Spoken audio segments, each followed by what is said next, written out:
is David Wright from Survivor Millennials vs. Gen X, and you're listening to Survivor Talk with Dwaine and David. I promise I'm not trying to find an idol. Also, does anybody know where I can find an idol? Welcome to Survivor Talk with D&D. We're just two best friends talking about the show we love, and that would be Survivor. My name is Dwaine, and I'm here with the guy who once approached the queen, my best bud, David. And survived to tell about it. You did survive. I did. Was she as calm and well-spoken to you as she was to the tribe? Did she almost suck you into buying all of her stuff at Best Buy? You know, I didn't realize until now that, I think that's what she was trying to do. Get me to buy all of her purchases. All this time. She just won. Yeah. She just won $1 million and she's trying to get me to buy her stuff. Yeah. Oh, there you go. Well, listen, David did meet Sandra. It was an amazing day. He's talked about it many, many, many times. And it's over. David, it's over. I'm sorry. It's never over. Sorry, David. If this is your first time here with us, welcome. If you have been with us before and you actually came back, welcome again. We are a family-friendly podcast, and what that means to you is it's okay to listen with your grandma in the car on your way to Walmart.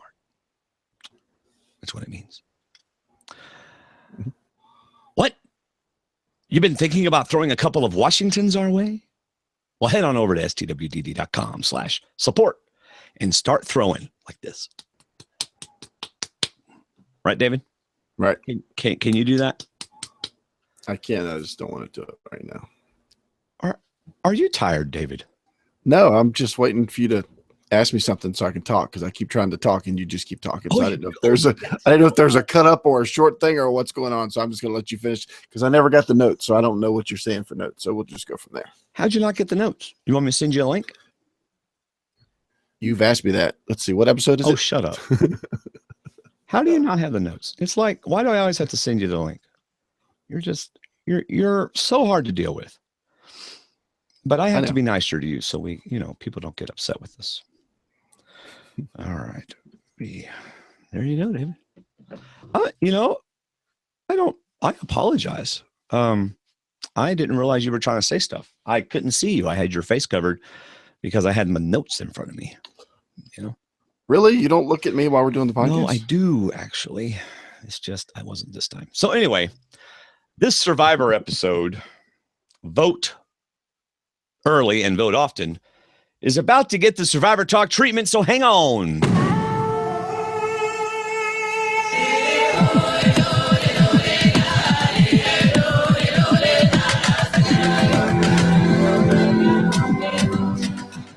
Oh, David. It is time for some episode 6 talk.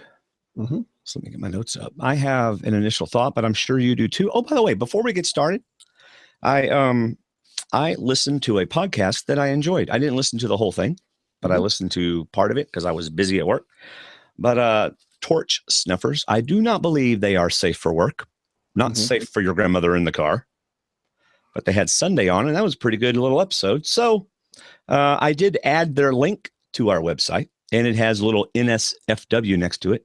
So fair warning, if you go there, they might drop a few bombs on you. But good stuff. I really like the main guy.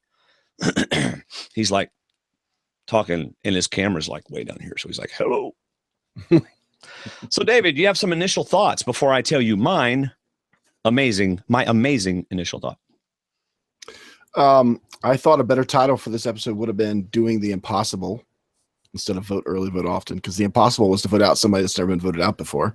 Now, some people would have picked that up, but it could have still been a red herring as to that was the goal, but it didn't happen. But still, I thought that was a better title. To quote a former Survivor player, who I spoke to a while back, they said instead of calling this season Game Changers, because some names I think people will debate whether they're game changers or not, they should have called this season The Game Has Changed. Because it does. It changes about every 5 minutes or every second commercial. I think it changes. Something happens, something goes on. And I'll give you my last thought there real quick. This season is forcing me to adjust my percentage ratio for the game of Survivor. I usually stick to about 70% social, 25% physical, and 5% luck. That's kind of how it goes. But this season, it's more like 60% social, which includes pregame conversations, 20% physical, and 20% luck, because some boots here lately have been the victims of bad luck. Yep. So, yep. Zeke and his little group of people, while they now have the amazing honor of being the ones that got rid of the queen, got mighty lucky. You know, but you know, kudos to them for not falling under the web of the queen. Right. So, I have an initial thought, David. The queen is still the queen. Drop the mic. That's it. Yeah. Thanks for listening. She is. She's still the queen. Yep. Thanks for listening.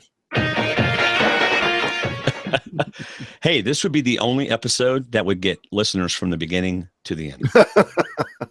That's right. Some of you 100 don't even know what happens at the end of the show. We got some cool stuff. I got a surprise for Vader Girl, and I think she's like towards the end of the feedback, right? Yeah. So you got to wait a little bit. You know what I bet people do? I bet people on Fridays start watching our podcast at lunchtime, and after 30 minutes, they have to shut it off, and then they pick it up on iTunes or Stitcher and finish it there. Well, I bet that's awesome, what people do. because then we get a view on YouTube and a download. So all of our downloads are probably actually half of what they should be, or twice what they should be. So. Yeah, all those 30,000 downloads we had last month, highest we've ever done. We finally broke the 30,000. It was all, padded. It's like 5. Yeah. People have 4 devices. Yeah. That's what it is.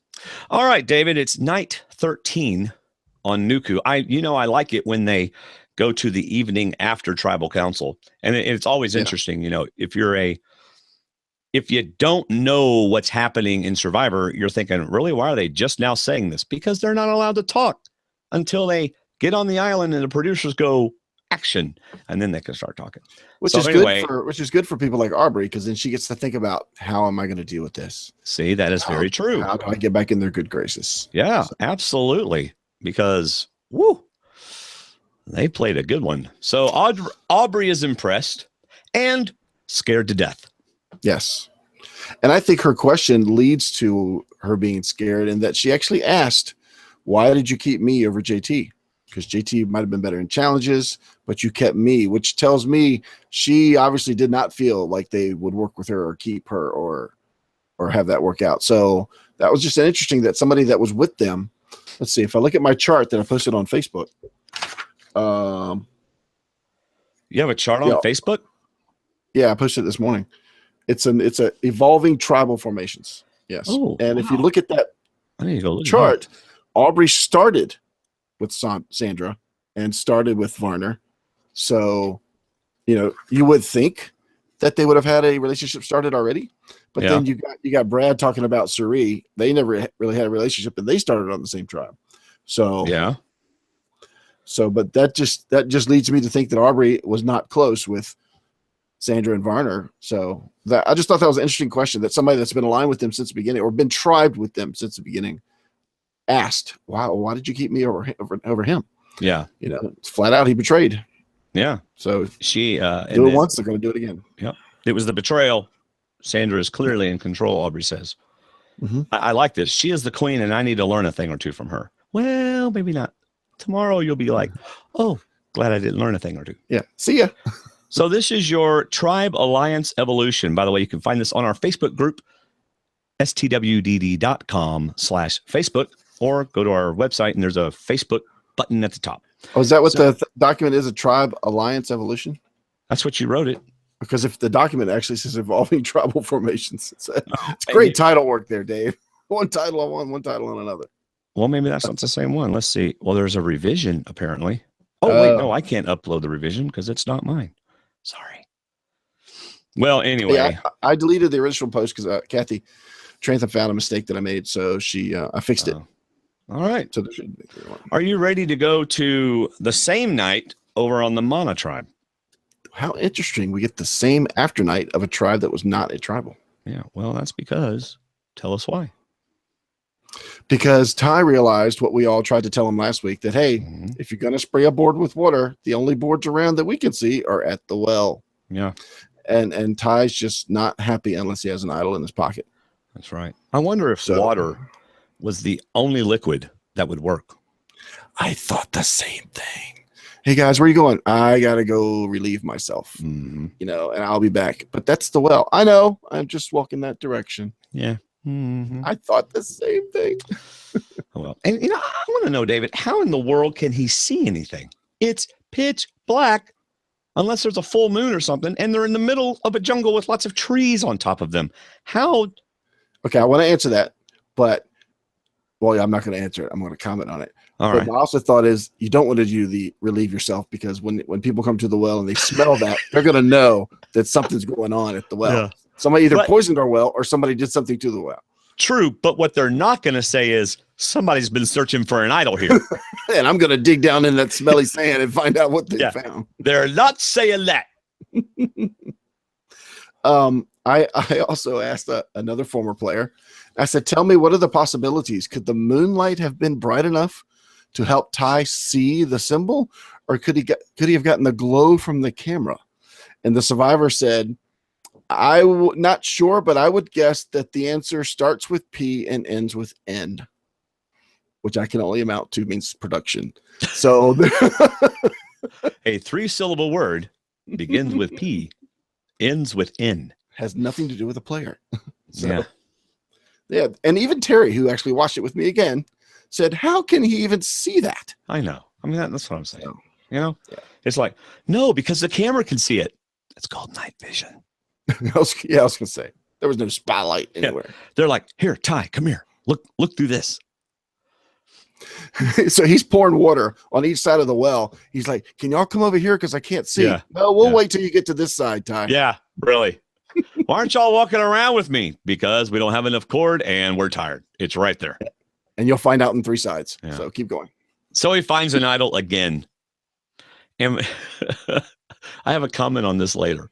But what does he say about himself? Do you remember? I'm a game Idol man? changer. Oh, game changer. Yes. Ty is saying, I'm a game changer. He says it later, too. Yes, he does. Yep. So to answer your question, Bruce, in the chat room, and for those of you not seeing the chat room, he says you would urinate on your own wall or well, whatever. I didn't No. say in it. I said on the side of it. Well, he says on it. He says on it. Well, no, I wouldn't do that. I would need it. For that Are very you reason ready? of giving it Oh, I'm away. sorry, David. Go ahead. No, for the very reason of giving away that you were there doing something you probably should have been doing. Seriously. So Yeah, absolutely. All right. What about day 14, David? Are you? It's Tina. Hi, Tina. I missed you. Glad you're back. Do do you recall, and maybe somebody in the chat room can answer, because I meant to go back and look at the previous episode. Do they bring all their stuff to every challenge? I don't think so. I think, I really don't think so either. yeah. So Close. it was another moment of, when you guys go, you need to bring the idols and bring all your stuff, everything you'd want in case you didn't come back to this beach. Yeah. So If they you get hit there. anything, Yeah. So they drop their stuff and everybody looks around and Zeke says, what could be happening now? that's right. So, And, yeah. and Probst goes, wow, I'm glad y'all decided to bring your immunity idols. Oh, I know. I'm glad you Yeah, brought those. Can I have those? So it's like, they told us to bring them. Did we have a choice? Could we have kept them? Man. Yeah, we won't be needing these anymore today, he says. That's right. And then he says the infamous words, everybody drop your buffs. Yeah. And Ty starts to take off his clothes. And they go, no, that's not what he meant. Not that buff. No. Not drop into the buff. Drop Yeah. your buffs. Yeah, and so they're going into 2 tribes. I like. We'll be down to 6 and 6 after today's episode, right? No. We'll be down to 6 and 7, and then one will rejoin, be 7 and 7. That's what I meant. I know. I knew that. I knew that's what you meant, but I want to make sure they knew you knew what you meant. Yeah. I'm just trying to, help everybody that. Anyway, forget it. All right. It is Mana and Nuku and Debbie. And Debbie honestly looks distraught. Oh my gosh. Yeah. Poor Debbie. I felt so sorry for Debbie. Yeah. He's not hiding it very well. She's not hiding it. I'm sorry. Sometimes I get confused. She's So not it's hiding math it. and it's gender picking. Is what? Okay. I am What else? really out of it tonight, I guess. And Sierra didn't help because Sierra's like, Debbie doesn't have a buff. Hey, everybody, Debbie doesn't have a buff. Yeah. Debbie, Hello? I'm sorry. It's like, Does that mean she's out of the game? One person we don't have to vote out. yeah. So, so Mana, Troyzan, Michaela, Sierra, Haley, Aubrey, Sari, and Culpepper. Yes. Nuku, Sandra, Sarah, Varner, Andrea, Ty, Zeke, and Ozzy. So there you go. So Sandra, if you're looking at, go ahead. sorry, I was gonna say, I think what you're about to say. If you're looking at my document, which is on our Facebook page, you can see that what Dwayne was about to say is Sandra and Varner are in the overwhelming minority of 6-2. 2, 4, 6, 6-2, and then on the other side, it's actually Brad, Sierra, and Sari in the minority to Troyzan, Haley, and Michaela and Aubrey. And this is to original tribes, not to the most recent tribes, but from their original tribes, Brad, Sierra, and Sari are down 3-4. The bad part is for Brad, like he says later, he never had a relationship with Sari, so he's in the minority now. Yeah, David, I have been so busy at work. I just added like 4 employees, and I'm like working my tail off, and I haven't even been on. Like, somebody in our Facebook group actually said, do you not even look at your own Facebook group? Because I posted something they had posted. By the way, you know who you are. I'm not talking to you anymore.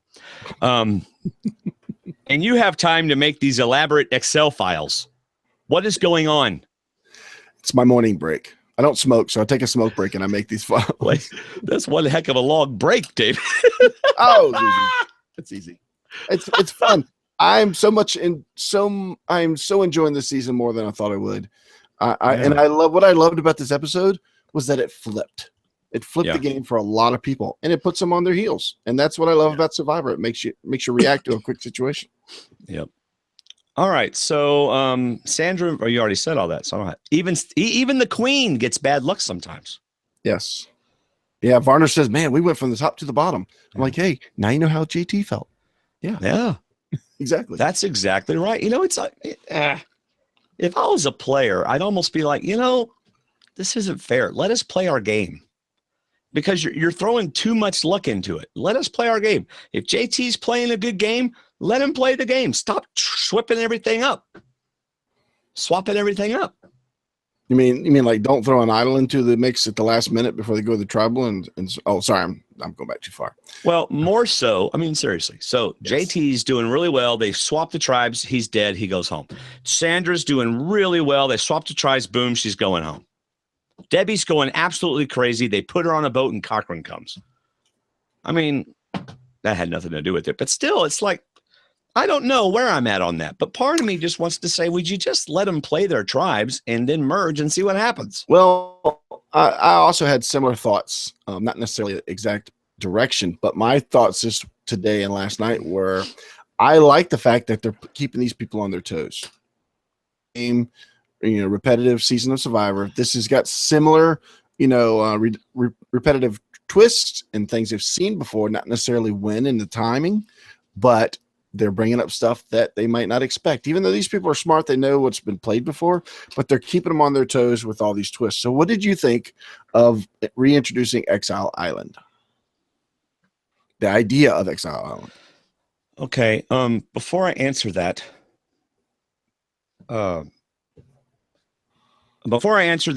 I understand what you're saying about changing things and putting twists in it and everything like that. I guess there's a part of me, and I just really thought about it. There's a part of me that kind of wishes they would just let them play and see how JT and Sandra do. Because can Sandra outplay everybody? We don't know now because she got voted off due to bad luck. Just like you said. Can JT challenge Sandra and win it all? No, because she voted him out. But someone else. Anyway. But you know what? The whole game could have been different on day 1 and day 3 and day 4 if certain tribes had won challenges. Yeah. She started with Troyzan, Tony, Malcolm, Caleb, and Varner, but that's some really strong male competitors, as well as Michaela, strong competitor in challenges, and they lost the first 2 weeks. They lost Sierra and they lost Tony. So it comes down to a little bit of the physical part there. You don't lose those 2 challenges and original mana, is up in players. Yeah, but however, she was at a loss when we first swapped because they were already down players. yeah, but like all the losses and the challenges, that's all part of the game. And I know, yeah, swapping things is part of the game too, but it's kind of like you're playing Monopoly or something and you're kicking everybody's butt and there's $12,000 in free parking and you land on it.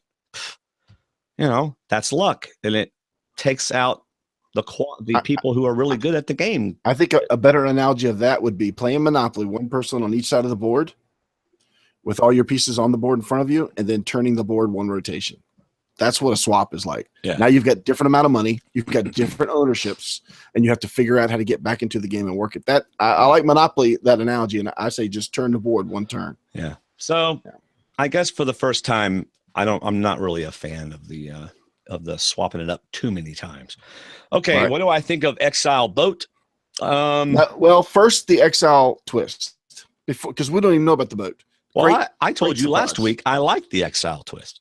Yeah, I would have. I mean, I like the island. You go, you're stuck on an island. You don't have anything. You got to build your own stuff. And there's a clue. I like the original, and there's a clue for it. And you can spend all day looking for the idol. You know, gives you something to do. I didn't like the separation idea of it, but I gotta say I did like the twist in this episode. Oh, so okay, you're talking about today's specific island, or right? I didn't like the separation of the theme of Exile Island before. I remember you did like it probably more than I did last week. We talked about it, but this episode I liked it. I don't think they were expecting it, and that's what these players should be forced to do. When you're the All-Stars, you play on a tougher field. Right. You know, when you got teams out there playing, you play them on a regular field. When you're the All-Stars, you put some potholes in the field. You make the lines a little wavy. You make them play a little harder, a little better. So I like it. Well, I like Exile better than swapping Redemption tribes Island 4 times. Oh, I mean, seriously, because so forget that. But if you go to Exile, that's still, I don't know if that's bad luck or not. That's really just, we're throwing you into a different area of the game. How do you do in it? You have a chance to get an idol and things like that. And you're safe for another week, you know? Yeah. So I like Exile better than all the tribe swaps. I don't know if I like the Exile boat, because that's not really Exile. That's luxury boat. all right. Well, let's since we know the tribes have already swapped, we already covered that. Let's stay on the boat for a second. Right. Absolutely. Okay. So I'm gonna give you a choice. Do you want to go to an island with nothing? No tarp, no cover, no machete, no food, nothing but your canteen. There is a water source, but it's not going to be clean. And there may be a clue to an idol. You can go to a boat that actually has a bathroom, that has lots of food, all the food you could eat, a hammock, a pillow, a blanket, a place you could go underneath to sleep at night, and a possible advantage, but not an idol. Which would you choose? Okay, but you just said that Exile Island is maybe a chance for a hidden immunity idol, but then you said I'll the go ahead and boat say definitely has something. Okay, because I went by what the boat had, but traditionally you're right. Exile does have a clue to the idol. So there will be a clue waiting because you're handed a parchment as you leave. Right. It's not a map because you're getting on the boat. So yes, you know you're going to have a clue to an idol that you have to find on a deserted beach with nothing. Or you go to the boat, you get refreshment, replenishment, comfort, overnight stay, and a advantage. All right, here's my answer. The boat. Hello. Absolutely. That's where I'd want to be, because you're going to get refreshed. Like you said, you got the shower, you got the bed, you got the hammock, you got all the kind of food that you can eat, including fruit and stuff. And, you know, there's just as much a chance of there being an idol clue on the boat as there is on the island. Absolutely. I'd take the boat. I would make my clothes look a lot dirtier before I went back. Yeah. Covering them food and jelly. I'd ask for some mud. Yeah. And do you have any makeup to to make me look like I've been starving for 3 days? You know, she comes back heavier and clean. Exactly. And they're all going, that was a weird Exile Island. I thought you went to Exile Island. Why'd you get new clothes? I did. Why are your clothes washed? Yeah, it was terrible. See, I would be tempted to take the idol.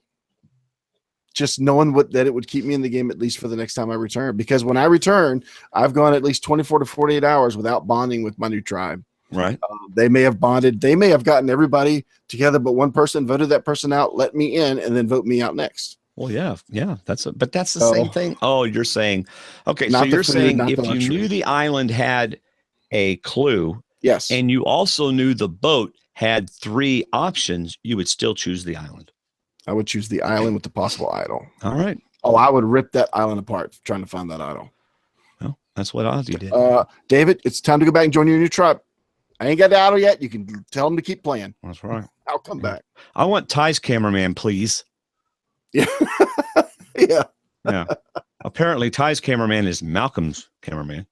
Because Malcolm's not there. That's right. All right. All right. So he tells Debbie, you're going to Exile Island. And she says, well, you know what? I used to go to islands with little ponies.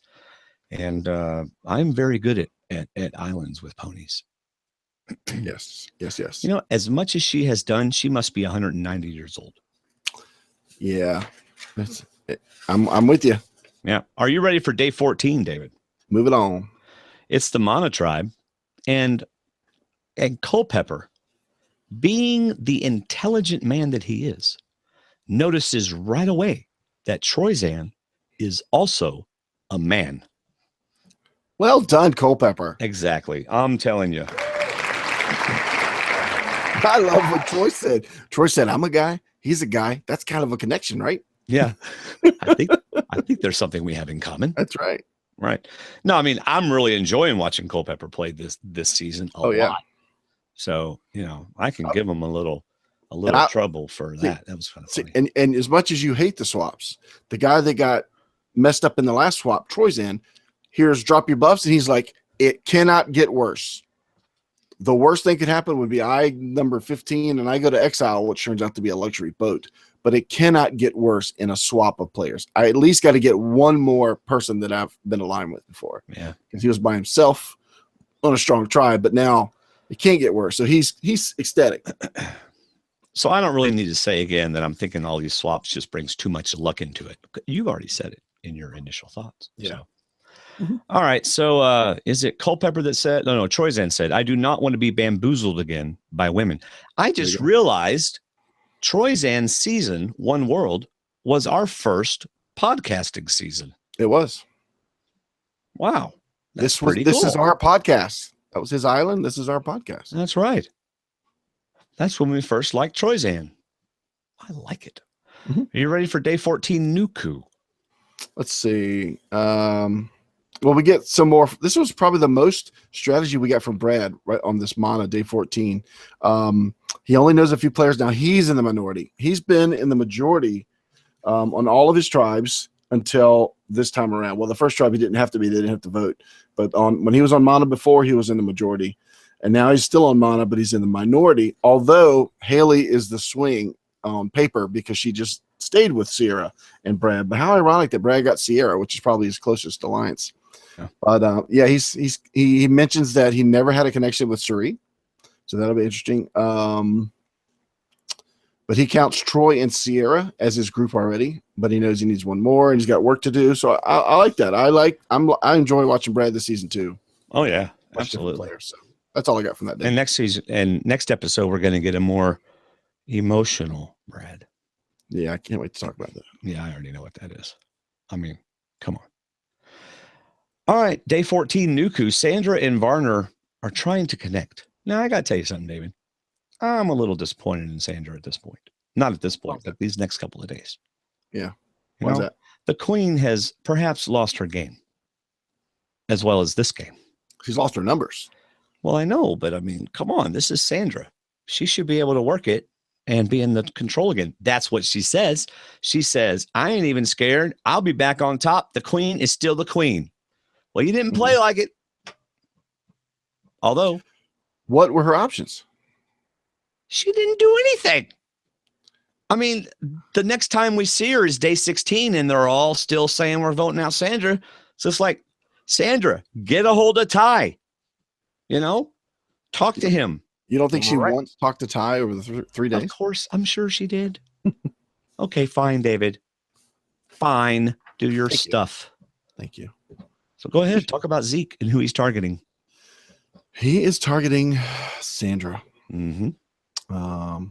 Varner recognizes they're on the outs because he can just see that everybody's together. Even though Ty wasn't with them before, this group of Ozzy and Andrea and Sarah are back together again, and Ty is obviously back with them. You know, and I kind of laughed. I like Varner. We both like Varner, but I kind of laughed like, now you know how JT felt. Yeah. So it can happen that quick.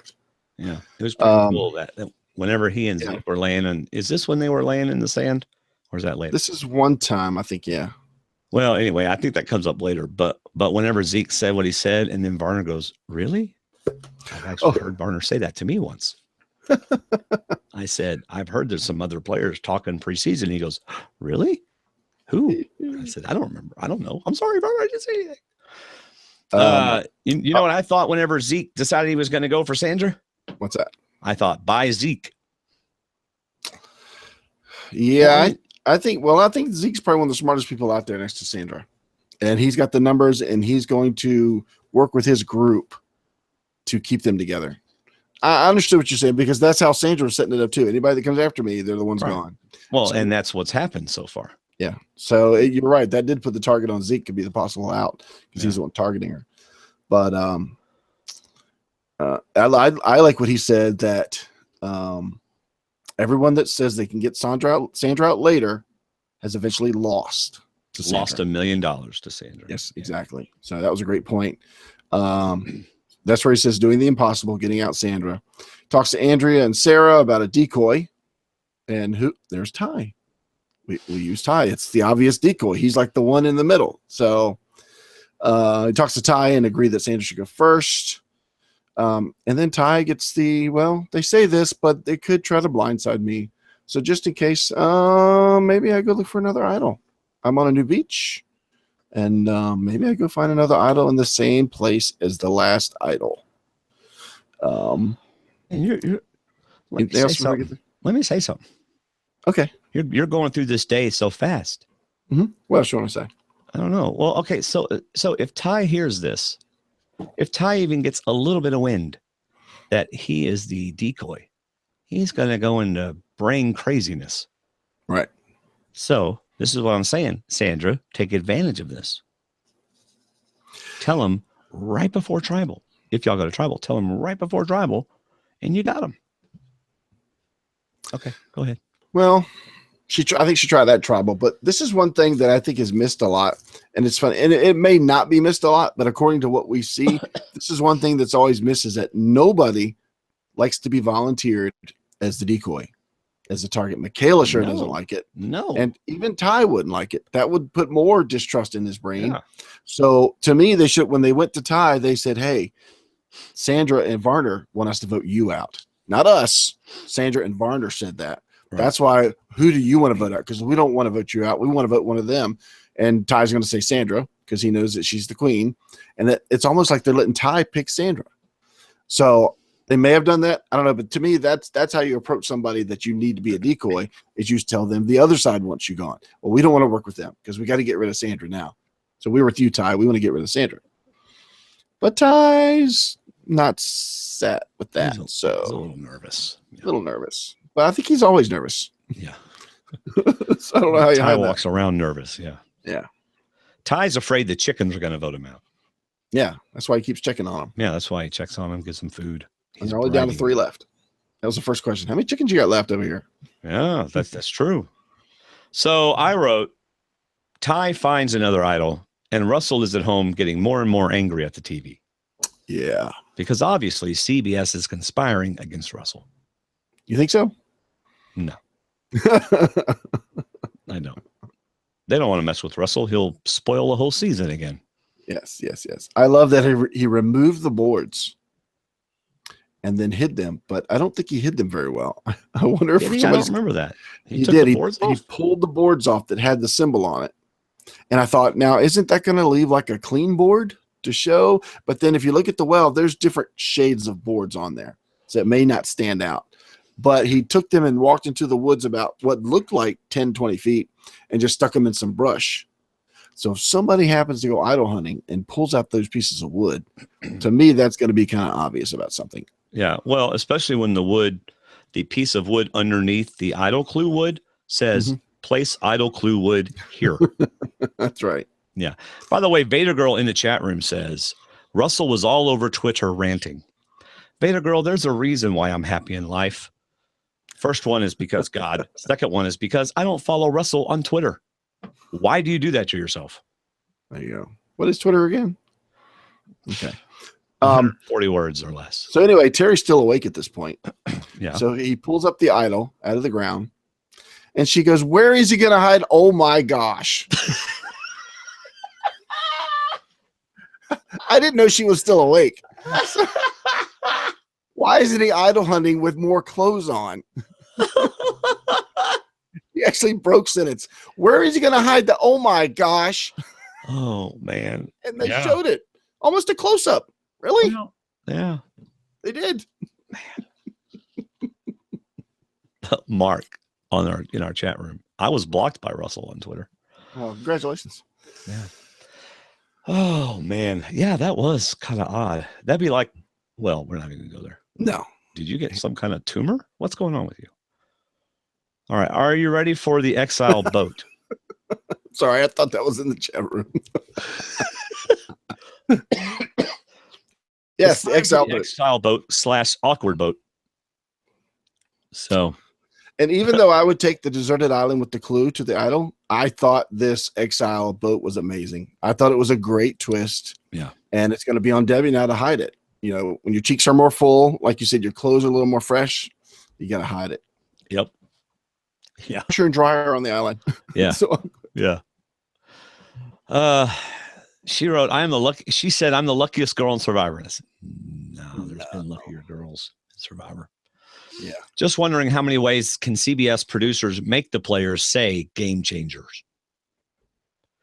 I mean, it's Cochran must have been paid $1,000 for every time he said it. Oh yeah. Well, you know, he's also pretty smart. He's writing still. So he knows who butters his bread and he knows what needs to be said. Yeah. So Cochran is, do you want to say anything about her initially on the boat before I get to Cochran approaching the boat? I love that she put food in her mouth before she read the note on the boat. That was so smart. Because if they say don't eat yet, you have to do something first. Like, oh no, thanks. My mouth's already full. So I thought that was pretty smart. Yeah. Just in case the note said you can't eat unless. Yeah. Scarf it in your mouth. Exactly. That's right. Exactly. You want to take it out of my mouth, you're gonna have to find it somewhere else. That's right. Nope. And then she finds the hammock, and then here comes a boat. Yeah. So Cochran joins her on the boat and thinks, oh no, I should have asked for more money. You know, the famous line in Jaws, we should have gotten a bigger boat. Yep. I should have gotten a bigger checkbook. You reminded me of my note. I will admit, I got on Twitter today for like 10 minutes. And I saw that Jeff Pittman was talking about tying his idols. And I thought about Jaws. Pretty soon he's going to need a bigger pair of underwear. There you go. There you go. So, let's see. Oh, did she just say she met kings and queens or something? Or was that? Or presidents and prime ministers. There you go. Plural. Because she was a CIA agent, you know. I'm just. And a juggler. Yes. Yeah. I think it's the juggling. Yes. Her way. She juggled. In presidents. Wait, she juggled her way into the White House and the president. Okay. David, you took a very family-friendly moment and made it not so family-friendly. So, a somewhat awkward moment as Debbie stares deeply into his eyes. Mm-hmm. But the most awkward moment is in about 5 minutes. So wait. Yeah. Wait for it. Awkwardness increases as Debbie begins to nod and rest her face on her elegant hand like this. Oh, Cochran. And you know what I was thinking? Why aren't you still eating while he's talking? Keep eating. Because they might pull this boat out from under you at any moment. Yeah. And Cochran's going, oh, Lord, I shouldn't have agreed to this. I was hoping Andrea would be on the boat because we hang out in New York.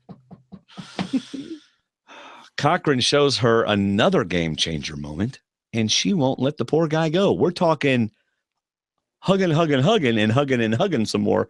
And Cochran's like, so this is Debbie's back, right? Cochran's like, okay, stop hugging me, please. This is like a hug on the Big Bang Theory. It looks uncomfortable. Yeah. Let me go. Oh, please stop kissing my ear. Stop kissing my face. And she's worried about getting her smell on him. Oh my gosh. He goes, don't worry. I'm going to go home and burn these clothes. That's a comedic writer right there. Oh, I'm going to go burn these clothes. And she went right over her head. Now, before we get to the three choices, there was some interesting conversation going on beforehand. And I'll admit, I like the idea of this, bringing in someone. You're on exile.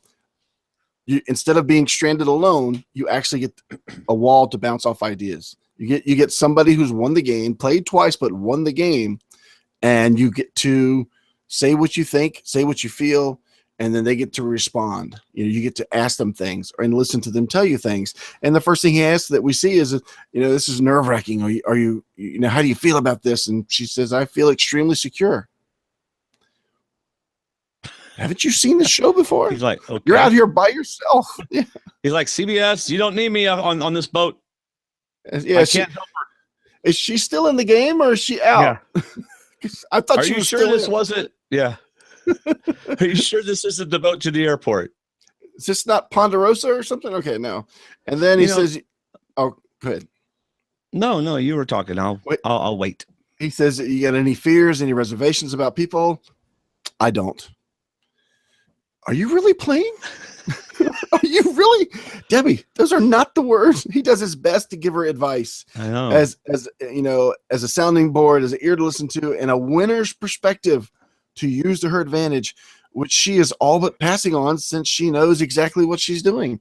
Even Cochran points out one of her biggest faults is that she thinks she knows everything. Yeah, but that she knows what she's doing, and that's an overconfidence and a sense of comfort is poisonous in this game. Tony's sporadic, nerve-wracking, frantic pace in Cagayan is what I think got him to the end. Yeah. Well, Debbie's just too enamored with him. She's like, no, I don't want to talk Survivor. Let's talk children. Yes. Let's talk 48.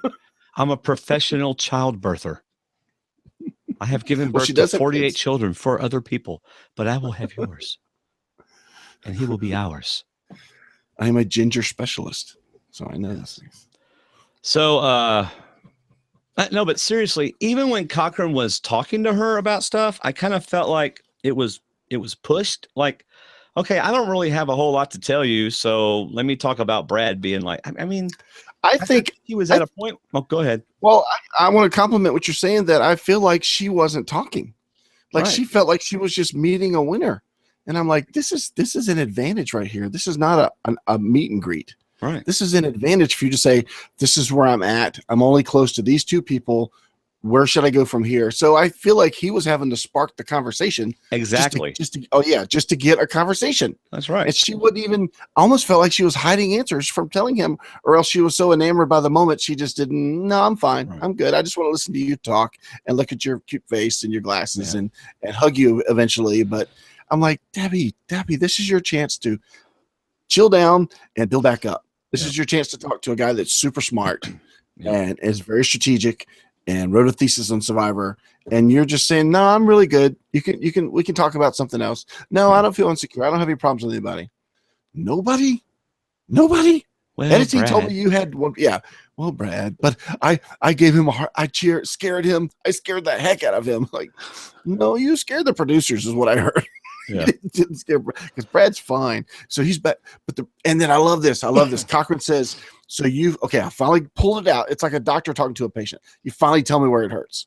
So you had this conflict with Brad, but you're here with me, and Brad's back there with 6 other people getting along and building friendships and relationships. Yeah. She's like, I don't care. I'm with you. Don't you see a problem with that? Right. No. Mm-hmm. I was like, oh, just a missed opportunity. It almost made it seem like a waste. I hate to say that, but I loved it. I love the idea of the opportunity of a person in exile getting the reverse of Exile Island almost. Right. And it just felt like it got wasted. It absolutely did. It got wasted on Debbie. Absolutely got wasted on Debbie, in my and yours. Yeah. Humble opinions. So Cochran earns another $1,000 and says, I have a game-changing moment for you. Yes. Here are 3 options, 2 of which are absolutely ridiculous when you look at the second one. Or the third one. So everything you need to make a fake idol. Mm-hmm. I guess maybe there are situations in the game where that would have been the one that you needed, right? Okay. Advantage in the next tribe immunity challenge. Dude, we are how close to the merge? There you go. Very close to the merge. So scratch that This one would off be stupid. altogether. You may not even get to an. Well, yeah, you would. Okay, but big deal. I don't like that one. And then the extra vote. Hello, yeah. I mean, absolutely. I don't. Because that's worked how many times? How many times has the extra vote worked? I don't care if you play it right. Right. You might get one moment to play the extra vote right. And if you don't play it right, or if somebody else finds that you have it, or if you share it to get spread, it's useless. But if you have them thinking that you have an idol, you could get the lesser of 2 split votes. You could last one time farther in tribal. You could offer it to somebody else and use that to try and build an alliance when they get voted out later. I don't know. I take the fake idol kit over the extra vote because to me the extra votes never worked. Yeah, but then And you guys it really takes the right moment. Then instead of taking a shower on the boat, you got to make a fake idol. I'll take a shower in 21 days, whatever days are left in the game. Okay, so you would have picked the make a fake idol kit. Yes. Well, I think if I was out there and I got the extra vote, I could make it work. Absolutely. Could make it work. All I need to be is in a situation where I can manipulate them to think that they're voting where my extra vote, where my 2 votes blow the whole game around. That's what I'm saying. So you have to make sure you get far enough in the game to use it. You have to make sure you pick the right time to use it. Whereas with the fake immunity idol, you could use that to your advantage and play it in a different way. I don't know. Okay. Valid point. Because what do they expect you to bring back from Exile Island? Hello. And Immunity Idol. You bring back a fake one? Absolutely, David. You have convinced me that that was a better choice. Thank you. It's just a risk to get that one vote. It's something you can't really share with anybody, you know? Right. I like the 1 vote idea, the extra vote. I loved it when it first came out, but it's like, man, strike 1, strike 2. Is it going to work ever? Yeah. And so we'll see.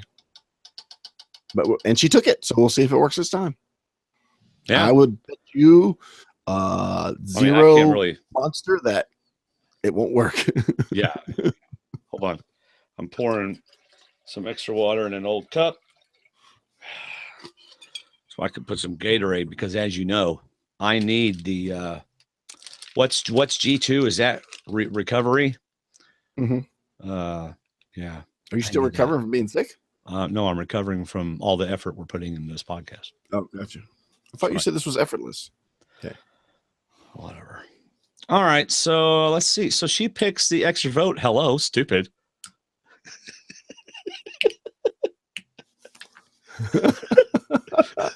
I think we need to go to the chat room because I would imagine we've got a few thoughts in the chat room about the Well, we have plenty of feedback to read, so we'll just I don't want to get caught up in the chat room. They're talking about all kinds of different things in the chat room. So Debbie pinches his butt as he leaves, and Cochran's bonus just went up to 500,000. He's like, "That's it. Nope.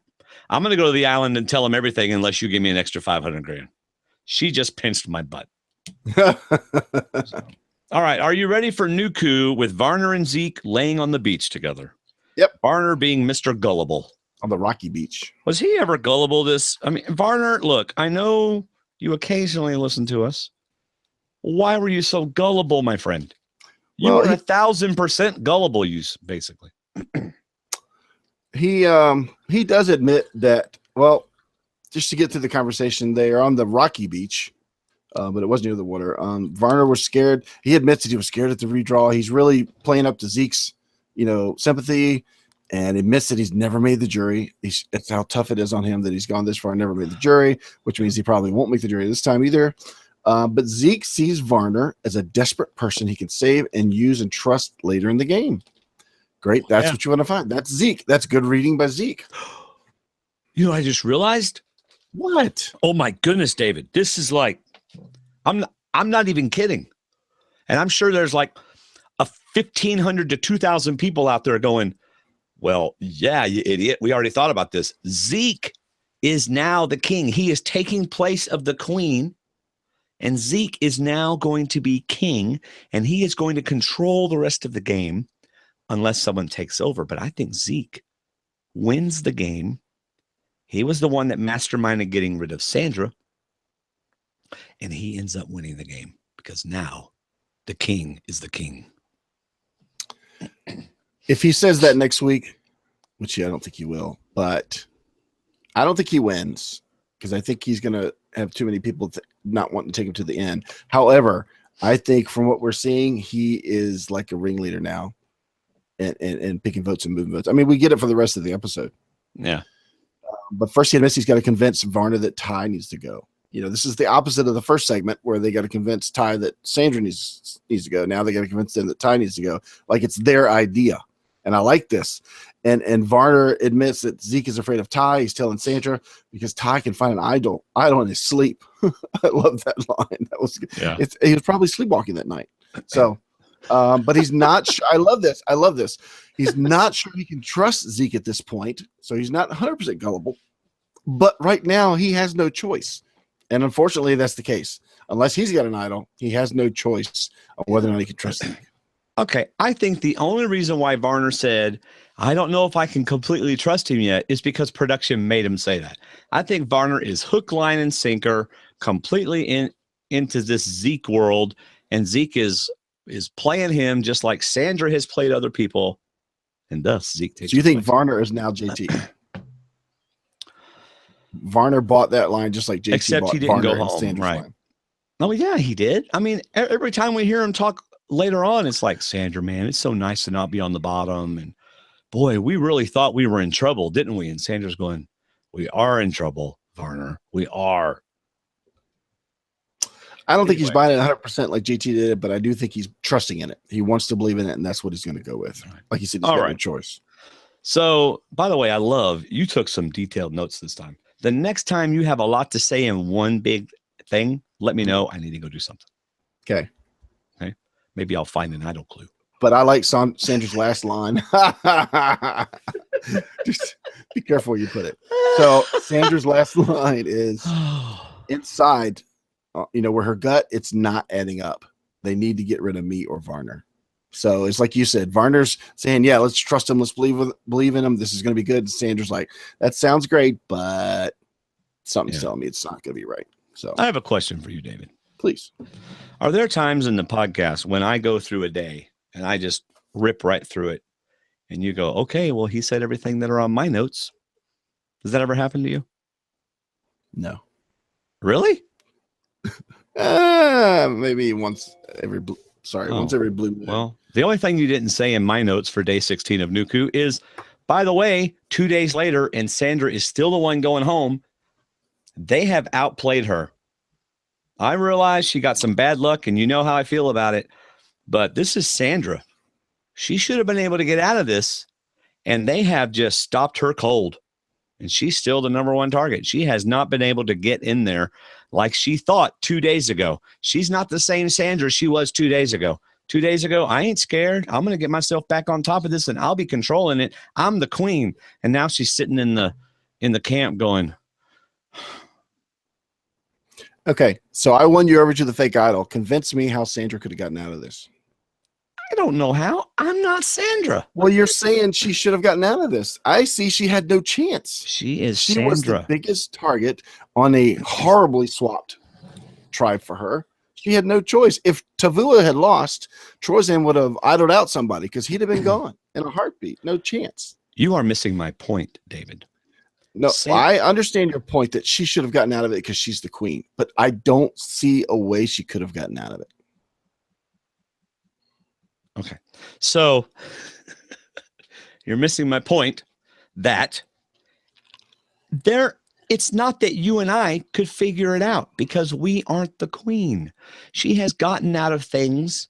She has proven herself time and time again to be able to get out of these things. And yet she wasn't.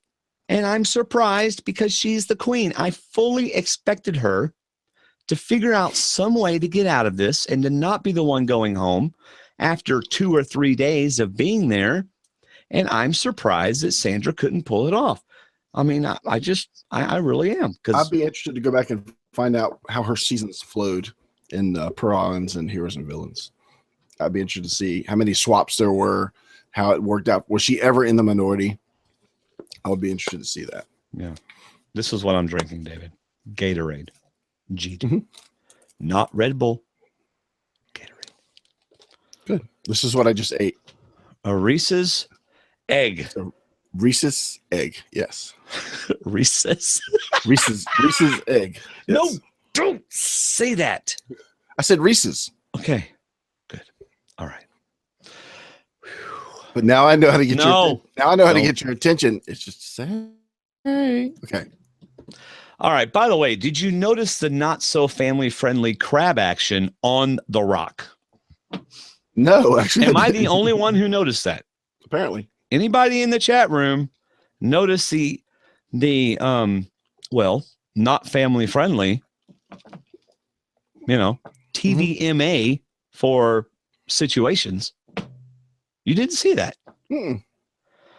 Okay. If it wasn't an idol, I wasn't looking for it. Well, but I agree with Vader Girl that Sandra did not go down without a fight. She did go for a fight. I think she waited for what she thought was the right moment, and that's where it went from there. No, but I'm ready. I think that was her desperate moment. I think she had tried to get her way in. I mean, this is Sandra. You think she sat around for 2 days waiting for the day of and finally came up with an idea? No, I think she had been trying and could never get in. They had her totally blocked out. She kept trying to get to the quarterback to sack him, and she never could. And at the last minute, she tries to think of something, and it doesn't work either. I mean, and that's just disappointing to me because I thought she could do it. I 100% agree with you that they blocked her from every opportunity for those days to get her stranglehold on that tribe. I completely agree. So I ask you, what was she supposed to do? She was not playing against newbies. She was not playing Redemption Island. She was playing against smart players, especially Zeke and Andrea, and she just couldn't break into their group. So and I understand you're disappointed, but I still think she did what she could do. Obviously, she did what she could do because she got outplayed for 2 days. I'm not saying I know what she could have done. See, I don't consider that being outplayed. I consider that being just keeping to your alliance. Stick to the plan. If she had been in the majority and they blindsided her by taking one of her people, then she got outplayed. I think the way the swap went, she was dealt the shorthand and she didn't have much choice.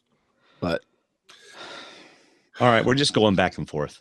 Okay. I mean, this is like, when you're fighting with your wife or you're having a disagreement with your wife, you just keep saying the same thing back and forth. You know what I'm saying? And, you're not as pretty as my wife, so I don't want to do this anymore with you. Because making up with you will not be as much fun. That's pretty as my wife. But you are wrong. Okay. You're not going to talk about this after the show because if we talk about it right now, stop showing me Reese's peanut butter stuff.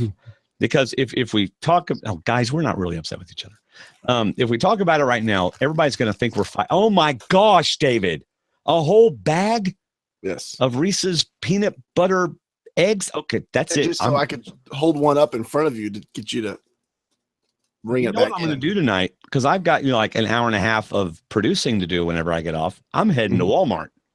I'm going to get me some Reese's eggs, and I'm going to increase this. Wait, isn't that attractive? What do you want to do with your body, Dwayne? I want to increase this with Reese's peanut butter eggs. Thank you. All right, Bruce, because one of you is wrong. That's right, Bruce. And his name is David. No, and his name starts with a D and ends with an E. No, his name starts with a D and ends with a D because he's a double D. Double D dumb. Bow to me, David. Double D dumb. I don't think he's talking about you. Uh-huh. Yeah, Vader girl, I am not on Weight Watchers anymore. That is way in the past. All right, immunity challenge. Yes, let's get away from this. After 16 days, David, finally they get to scrape off or try to get out of these stiff underwear. Right? They're kind of like, ow, that hurt. Ow! Trying to get it off. If it's still there at all. Put on a brand new fresh bathing suit. There you go. I feel bad for the bathing suit, but they are comfortable. Yes. But anyway, it's been 16 days. I remember they would get them in like 2 days. You know? Yeah. Oh well. I like when Proch said we asked Debbie if she wanted to come out and watch, and she passed. That she had a afternoon massage appointment and just wasn't going to make it happen. So I thought you had really read this somewhere. Actually, you know, based on that boat, they probably had a TV set up where she could watch the whole thing. Pretty much. Yeah, but she kept switching to the replay of Cochran being on the boat. Can I watch the clip again? Yeah. What about that part where Cochran touched my hand on accident? All right. These monkey bars. Okay. These monkey bars. All right. I realize that you're supposed to be able to get over monkey bars without a rope underneath you. But that ain't happening if I'm on monkey bars. Right. The monkey bars. Thank goodness there's a rope. Do I? Thank goodness there's a rope. But if you're short, you're out of luck. You know? And honestly, if you're tall, it's harder too. It's like ideal for someone who's just the right height. But if you're too tall, it's awkward. If you're too short, you got to hang. You know? So, oh well. Why don't you? There's a really interesting point about this challenge in one of our feedback. So I'm looking forward to talking about it later. When we get there. Good. Yeah, I was almost tempted to go to feedback first, but I don't know why I would be feeling that way. So whatever. All right. What do you think about pushing that sled up the wooden ramp and then on the sand? That's a pain. Yeah, it's hard to even walk on sand, much less push a big thing across it. Oh yeah. You know, when you're at the beach and you're walking over to the beach and you get in the sand and you're like, especially because your wife makes you carry all the chairs, the umbrella, and the pull behind cooler that's full of ice and water and Diet Cokes and Mountain Dews. Right? She's already down there going, hurry up. I got a good spot. And you're like, I'll be there in about an hour. With her book and her bag. Yeah. She's already, I need my chair. You know? Really? Hey, one of these days. I used to coach sand soccer. My girls are older. They can do it themselves now, but I coach Tina. Good night, Tina. We love you and we will miss you.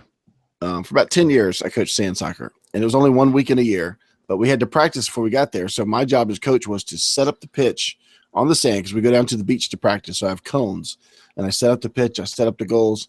And by the time I finish walking through the sand, setting up all the cones and all the goals, I am done for the night. Right. That's about all I can do. Yeah. You're looking for the massage tent on the island. I'm looking for crawling to my soccer chair in the sand to crawl there and sleep for the next hour and a half while they practice. Now, David, there was a time when you would have said that whole thing, and I would have been like, what the heck is a pitch? So there may be some people out there that don't know what you were setting up. Baseball thing? I mean, it's soccer. So what were you doing? Why don't you explain to them very briefly what a pitch is? A pitch is a soccer field. There you go. Sand soccer. Well, you know this because you used to play soccer. So I called it the soccer field. And you probably said that big square over there too, didn't you? Yeah. Okay. You see that bench? That's where I was. See that wooden thing over there? Yeah. That's my position. Prone. At the beginning of the season, they were all like, oh, don't worry. You'll get a goal this season. No. I had one shot on goal, and it went 8 feet above the goal. My goal is to get off the bench. That's my goal. Yeah. Waddle off the bench and get on there. All right. So let's see. What else we got? Oh, time for the puzzle. Oh, no. There was a lot of falling and yelling and more falling. That's dangerous. They could have gotten hurt. Yeah. Yeah. It was tough, but that was a very physical challenge. Yes. Yeah. Time for the puzzle. And the puzzle's done.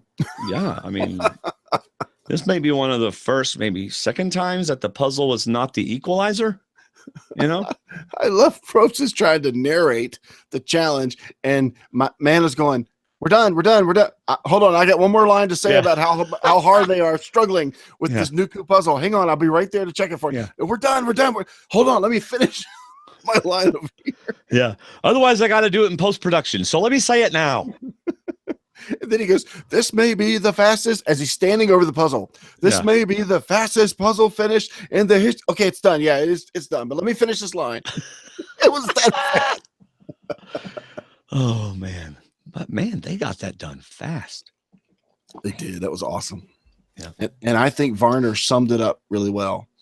He said on the way out, "I hated that immunity challenge. I hated every second of it. But I'm not going anywhere. Ty's going home tonight unless he pulls out an immunity idol, and I hope that's not the case." Yeah. I love what he said. "I hated that immunity challenge. Yeah. I hated every second of it." And he was the sled puller. He was on the end of the rope pulling. Yep. All right. Did you have that note too? And I stole it from you. Nope. Okay, good. So Nuku, poor Nuku, David. Yes. As if tribal council wasn't bad enough, Probst reminds them that they get to have Debbie. And they're like, are you sure we can't vote Debbie off? Brad's walking away going, "That's better than getting immunity." Yeah. Not getting Debbie. Yeah. And then, of course, you get Varner, Mr. Overconfident. "I'm not going anywhere. It's Ty all the way." Yep. Yeah. All right. Are you ready for day 16, my friend? Already there. All right. Zeke, we now have the opportunity to get Sandra out of this game. And, like I said, he's going to do it. So Varner is so pulled into the lie, but of course, Sandra is worried. Yet, it's Sandra. She's calm, collected, and playing smart, although it's not working. Mm-hmm. But she's trying. At least, day 3. This is probably the first time ever in 94 days that she's ever felt like this will be her night to go. That's David, that is incredibly. That is 3 months.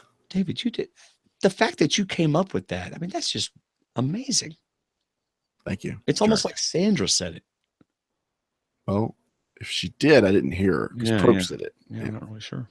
But all right. So now the story is, can Sandra save herself? And you know what? CBS, you tried, but I mean, see, I thought the initial shot of this tribe after the challenge kind of told the whole story, because when they first go back to Nuku on day 16, everybody's kind of standing and sitting around in a circle, and nobody's talking. Yeah, they're just kind of looking at each other, like, okay, so we kind of know what we're gonna do. Let's just not talk until we get there. Nobody talk to Ty. Right. Let Ty talk to nobody, and we'll be fine until we get there and vote out Sandra. Yeah. Don't even let Ty near the chickens. The chickens might make him nervous. But, I mean, the answer is obvious. Well, you have the opportunity of a lifetime. You get Sandra out. Right? So what could possibly be an alternative to make us change our mind? Who could ever come up with anything, any idea that would make sense to well, Sandra has something to say. Yeah. And she goes to the veterans. She goes to Ozzy and Andrea, and Sarah's there as well. I would not say Sarah's a veteran, but Ozzy's played multiple times. Andrea's played multiple times. And she just wants to say, you need to watch out for the co-wrong 3. There's whether they like each other or not, Sierra and Haley, whether they know each other or not, they have a connection that nobody else can have, because those 3 were on the same season. They went there together. They played the game together, whether they talked or not. They finished the game together. They left the game together. They went to the finale together. They have a bond. Those 3 have a bond, just so y'all know. And if y'all need somebody to cover your back, to let you know what they're whispering, to let you know what's coming, I can be that person for you. Right. So instead of going after Ty first, she tries to make a plea to the group. And I don't think this is the first time she did it, but I think this was like, this could be the best shot if it works. Otherwise, I got to throw a Hail Mary at Ty. But I think this is what she thought could be her standing in the game if it works. I don't think she thought it would work, but I think this was her first shot at a plausible gameplay. Yeah. You know how earlier I was saying, Sandra, why aren't you doing anything in these 2 days? Mm-hmm. I kept talking about that. Remember? Mm-hmm. Well, I think it may be obvious now. She's like, why should I try so hard before we lose immunity idol? Well, I mean, before we lose the immunity challenge, whatever I get ready now may not last for 2 days. Don't even act like that's what you were thinking, because you would have said it if you were thinking it. Well, I was waiting when you said she wasn't working. I was waiting to get to this part of the game of the show, because I don't know how you could say she wasn't working when she started working here. Well, yeah, this is when she started working. Now it's okay. We're definitely going. So now I'm going to play my game. Yes. See, I just hadn't thought about that till we got here. No, I hadn't thought about that either. That's a good thought. I have been thinking, Sandra, why aren't you trying?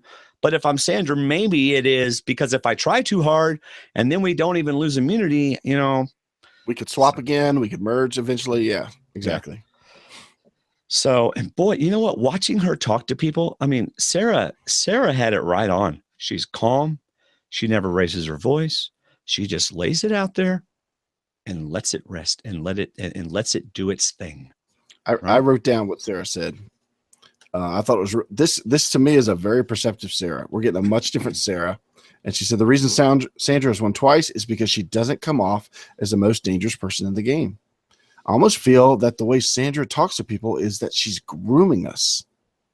She doesn't pressure us. Her voice never raises, and she's calm till she sucks you in. Right. And who wouldn't want to be underneath the wing of the queen? That's right. I would. Yeah. Yeah. She'll always be the bigger target.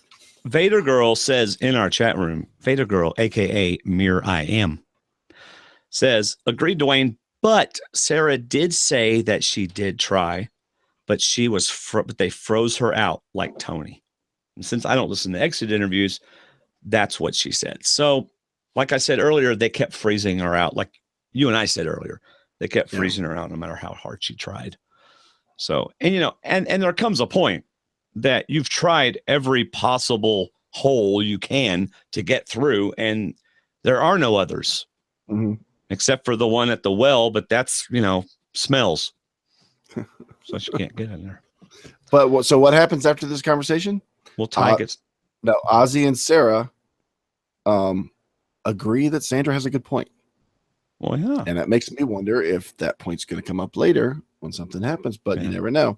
But the plan is still Sandra. But she does have a good point about those three. Yeah. But kudos to them. She almost had me convinced, but we can't take our eyes off the prize. The prize is that Ozzy, Andrea, Sarah, and Zeke will forever be known as the ones who dethroned the queen. Right. Notice Ozzy, Andrea, Sarah, and Zeke will always be known. Yep. And Ty, he voted her out too. No. You're not going to give Ty any credit. He's not part of the plan. He was told at the last minute what to do, and he did it. And I'll talk about that later because I think Tribal Council was a very interesting counterpoint to something that happened earlier. Okay. Very much so looking forward to saying that. So, okay, Ty's nervous. Ty gives the Sandra vote away in front of Varner, and they act like this is some really horrible thing. But David, did he really mess up? Think about it. I don't think it affected the end game, but I don't think they wanted him necessarily to give away their game. Okay. I think this was Ty. But who had they told Varner they were voting off? Ty. Mm-hmm. So why is it a big deal that he throws Sandra's name out there to Varner? Because what would they have told Ty if they were voting Ty off? That they're voting out one of them. That they're voting out Sandra. So that's all they'd have to say to Varner. Yeah, that's what we told him because we're voting him off. We're not going to tell him. So I don't really think Ty made a mistake at all. Now, okay, I think Ty made a mistake because it was a mistake, but I don't think it was as big of a deal as CBS tried to make it out to be. No, I don't think it was a game changer. It actually just fed into the drama they tried to build at Tribal Council. I think they just used that edit to try and build into that. Right. But at the same time, I blame the four for not keeping better tabs on Ty. Ty said he's not being included in certain conversations. You got to keep the person at the bottom of your group feeling like they're not at the bottom of your group. And Ty was out there probably chasing more idols and then realized, you know what? They're not really talking to me. He's not in every conversation. So, try this on for size. Okay. Are you ready? Ty was, this is another This is another move in the game. And Ty knew exactly what he was doing. And so did Ozzy. And they acted like he had messed up to throw Varner off. It's all part of the plan. Then why did Ozzy say Ty was stupid for spilling the beans? It's all part of the plan. And confessional? They get you to say everything in confessional. You know that. We've heard it told to us. Well, I'm sorry, but I'm not giving Ty that much credit. Now, I think there was a plan that came out at Tribal Council, but I don't think this was part of the plan. I think this was Ty speaking whatever thought came to his mind in front of whoever was standing in front of him. So I don't think this was part of any plan, but I think a plan came after this, and that's what we saw at Tribal. To all of our listeners out there, I just want you to notice that I tried to give Ty some credit for something. And David? I'll give Ty credit for finding idols in his sleep. Well, that's but true. And having a good place to hide them. Mm-hmm. Yeah.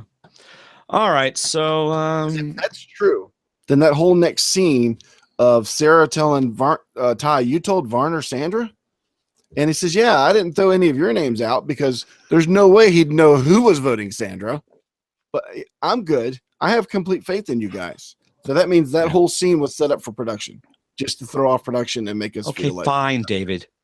Fine. So Sandra's plan didn't work, she feels, with Ozzy trying to go for the co-wrong. So she's got one shot left, and that's to go to Tribal and make Ty enemy number one. And you know what? Kudos to Sandra. She's always confident. Mm-hmm. You know, she's always got an idea. She's always got a plan. She's always got an idea. She's always got a plan, and it usually works, but it didn't. So Tribal Council. Debbie arrives looking fresh, happy, and glowing with Cochrane love, and she smells wonderfully. But she's been on an island by herself. Yep. Okay, where's my cricket button? Because you did not hear a single thing I said, did you? That she smelled wonderful because she's been on an island by herself. Okay. That was the last 4 words of what I said. Oh, and you've heard everything I've ever said. No. I mean, obviously, we do this to each other. It's all part of the... well, there were some comments about Ty, and I wanted to see what they were, and you're right. Yeah, it's all part of the D&D charm. It annoys some people, but they don't have to listen. When I was listening to podcasts, if 2 people annoyed me, I just went to a different podcast. So anyway, but y'all don't want to do that. Just stick with us. So, Tribal Council, Ty acts like he's nervous. Okay, I think this whole thing was a con. The same, it's like they showed us Sandra do it earlier, and now they're showing it being done to her. Dwaine. I completely agree with you. Did you say you agree with me? 110%. Oh, Dave, there is no 110%. 100%. And you know it. And you know why? Why? There's one thing that happened that leads me to the same conclusion that this was another ruse a week later from the other ruse. And that conclusion is the idol never came out of Ty's pocket. That's right. He's an idiot if he doesn't play it and he's actually worried. And they did all the talking. You know, it's like, beautiful. Hey, wouldn't this be fun?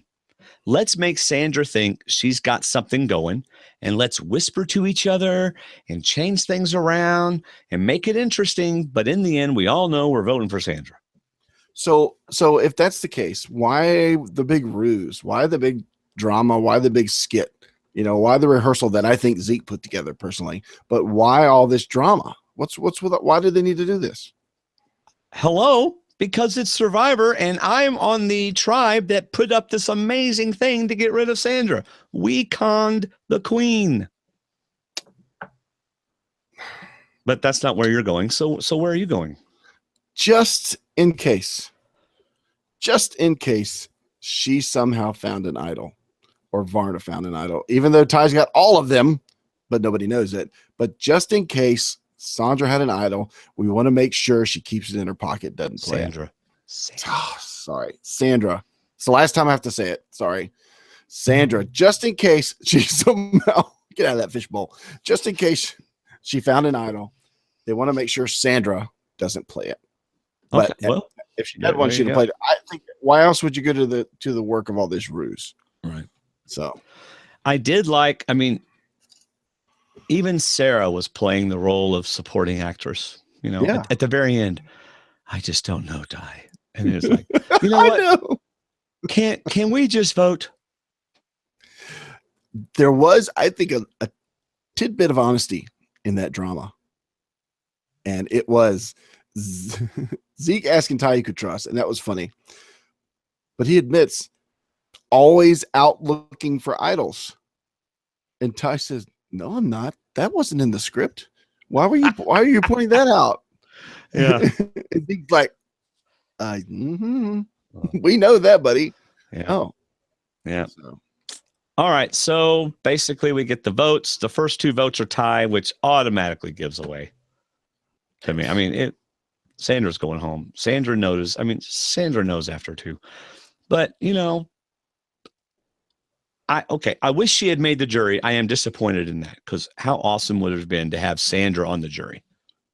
Mm-hmm. I'm surprised Probst just didn't say first member of the jury, and production goes, no, she's not. And he goes, yeah, she is.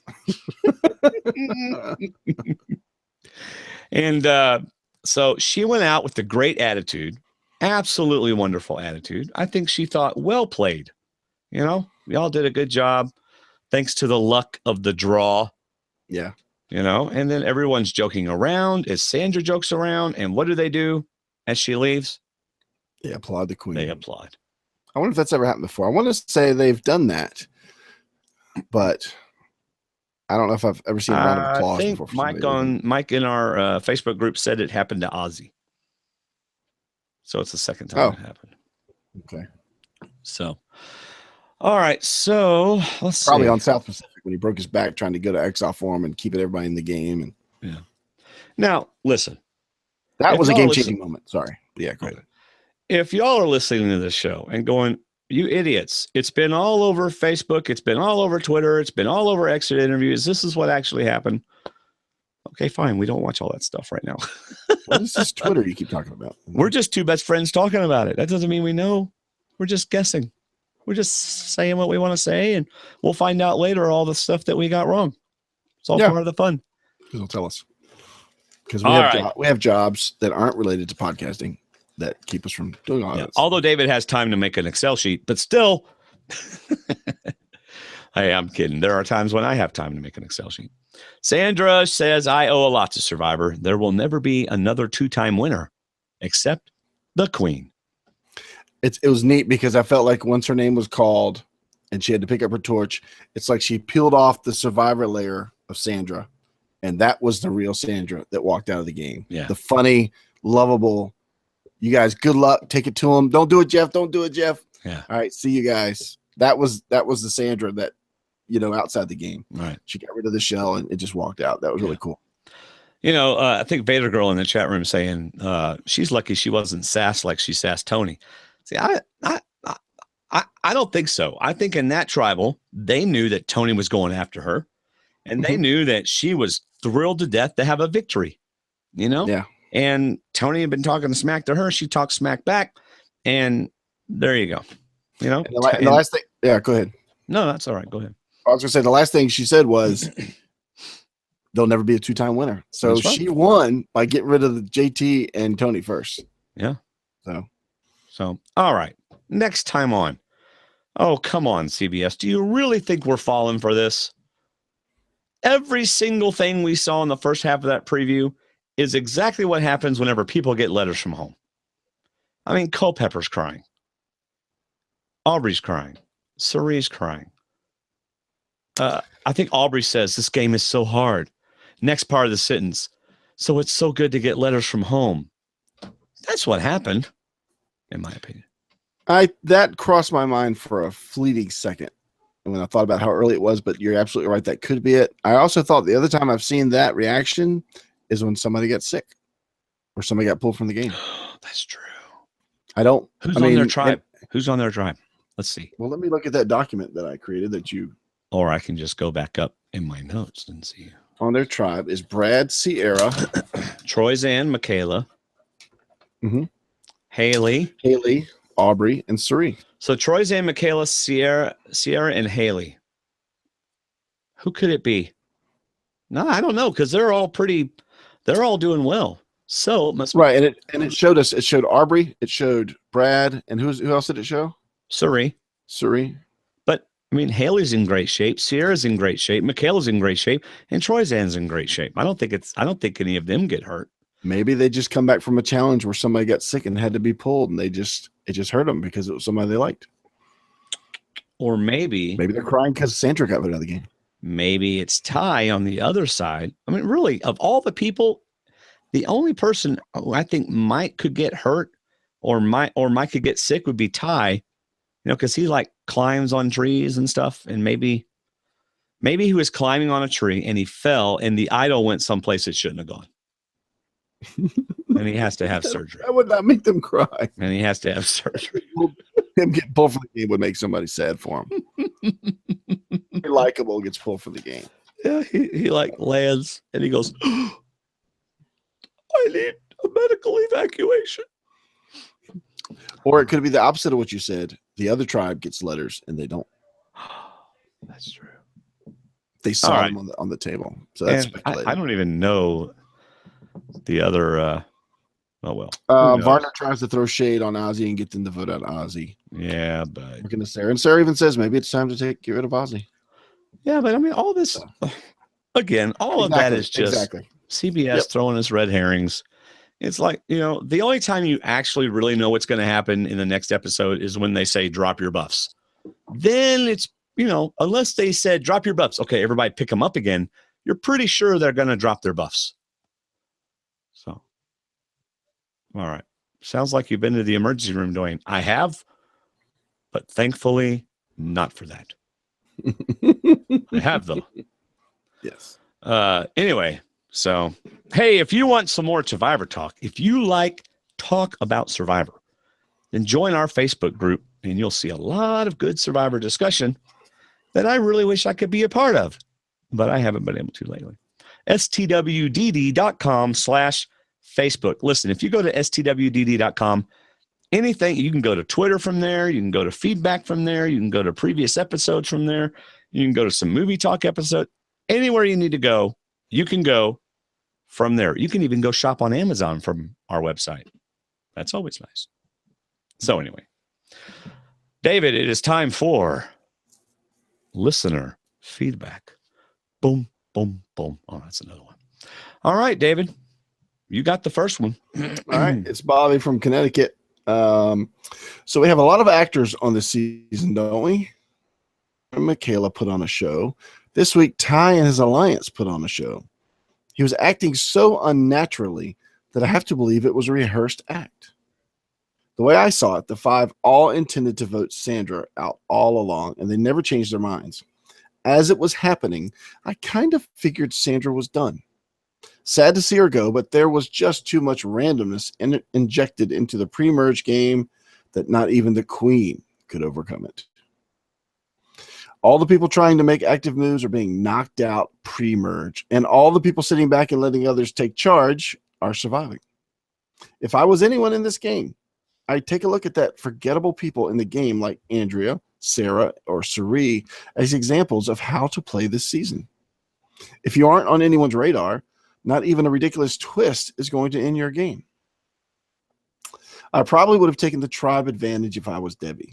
The odds of an extra vote even mattering are so insignificant, but I can't understand why she, and probably many people, would take the vote. Yeah, Dwaine, I can't understand why many people. It also would have eliminated the suspicion of her having an exile idol, since they unlikely would give her multiple benefits. Now, they are going to assume she has an idol, which you never want. Idols with benefits. That's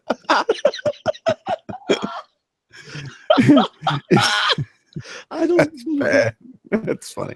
That's why Ty gets so many idols. That's right. It's for the same reason that I would take the big bag of rice instead of the idol clue at the start of some seasons. But you know what? Even the ones that took the rice still got blamed. So, or the other things.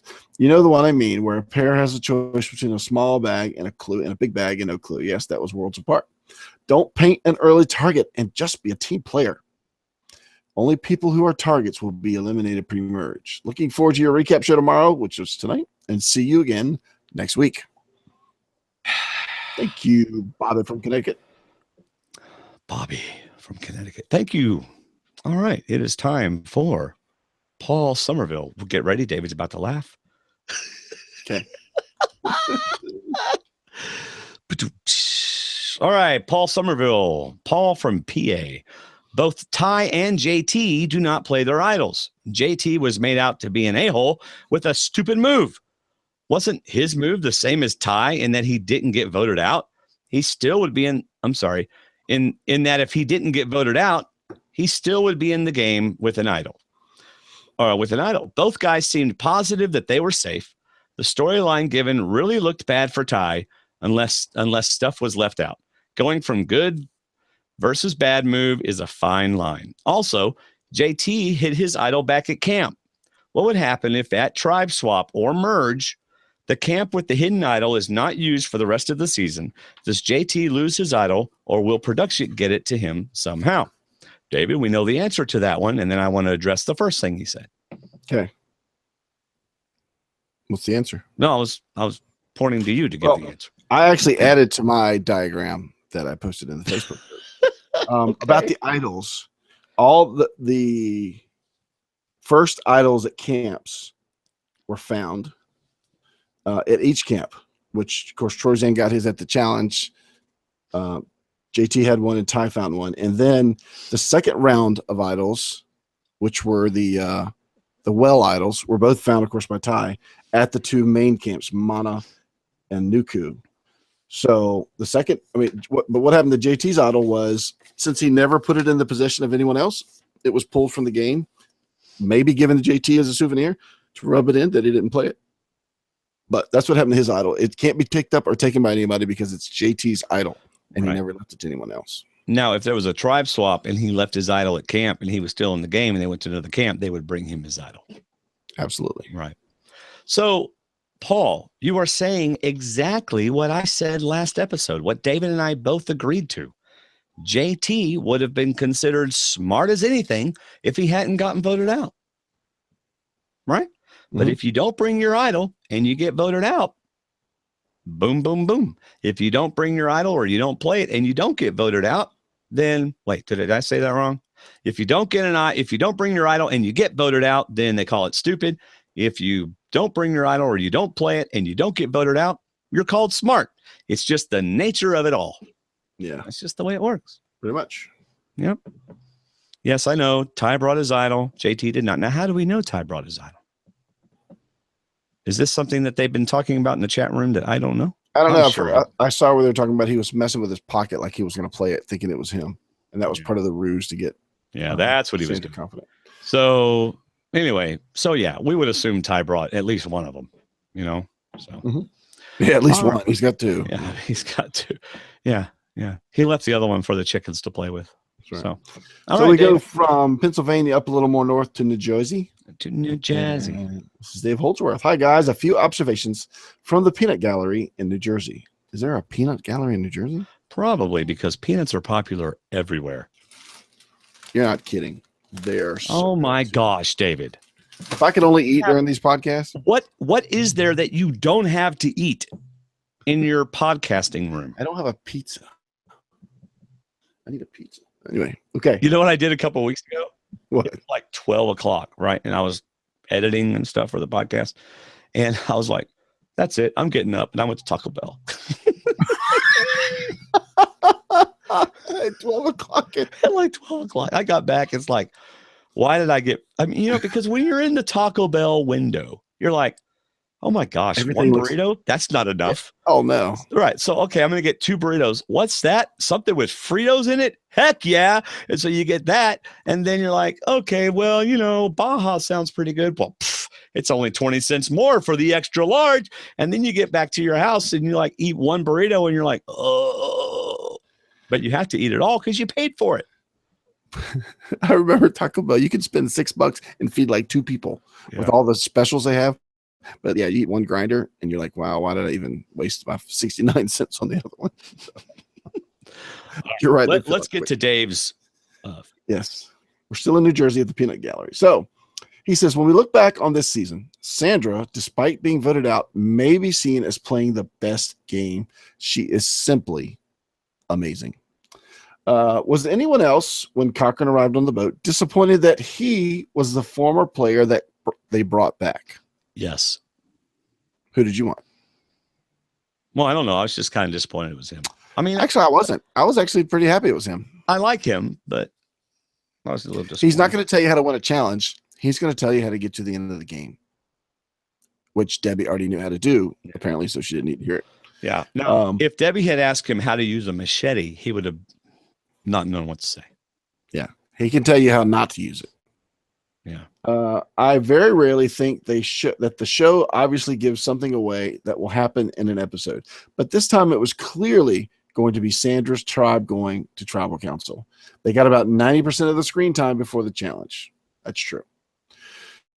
Who knew Debbie, in addition to all of her varied and impressive work experiences, also has met presidents, plural. Yes. Plural. Yeah, what the heck? I think we as a D&D community should eliminate the Survivor Fantasy Challenge we do and instead go with a Debbie Fantasy Challenge. Yes. You get points for correctly predicting what new job she's done, experience she's had, or famous person she's met. I'll go first and select rodeo clown as a job she's had. Wow. Sandra obviously listens to this podcast and picked up on the strategy of talk to Ty last and used it at tribal, and it almost worked. Sandra's exit, classy. The respectful applause she received after her torch was snuffed, priceless. Until next week, all, Dave Holdsworth. Good job, Dave. Thanks. Debbie is like, it's like you can't outdo Debbie. It's like, Debbie, I'm a worship pastor. Dwaine, I used to lead worship myself for 10 years. Yeah. And I volunteered to do it. So the game is spin the wheel. There's 40 jobs on the wheel. Yeah. And hopefully you land on one that's Debbie's. So you spin the wheel, and no matter where it lands, you've landed on one that used to be Debbie's job. Debbie's like, I used to do that. Really? Let's have some actual dates with these things. Well, I actually thought about doing that job, so I trained for it, but I never did it. Yes. But still, I was close. They asked me to do it, but I turned them down. All right. One time I was flying the shuttle around the earth, but Taco Bell called me, so I went to work for them. That one time at band camp, they wanted me to teach Spanish.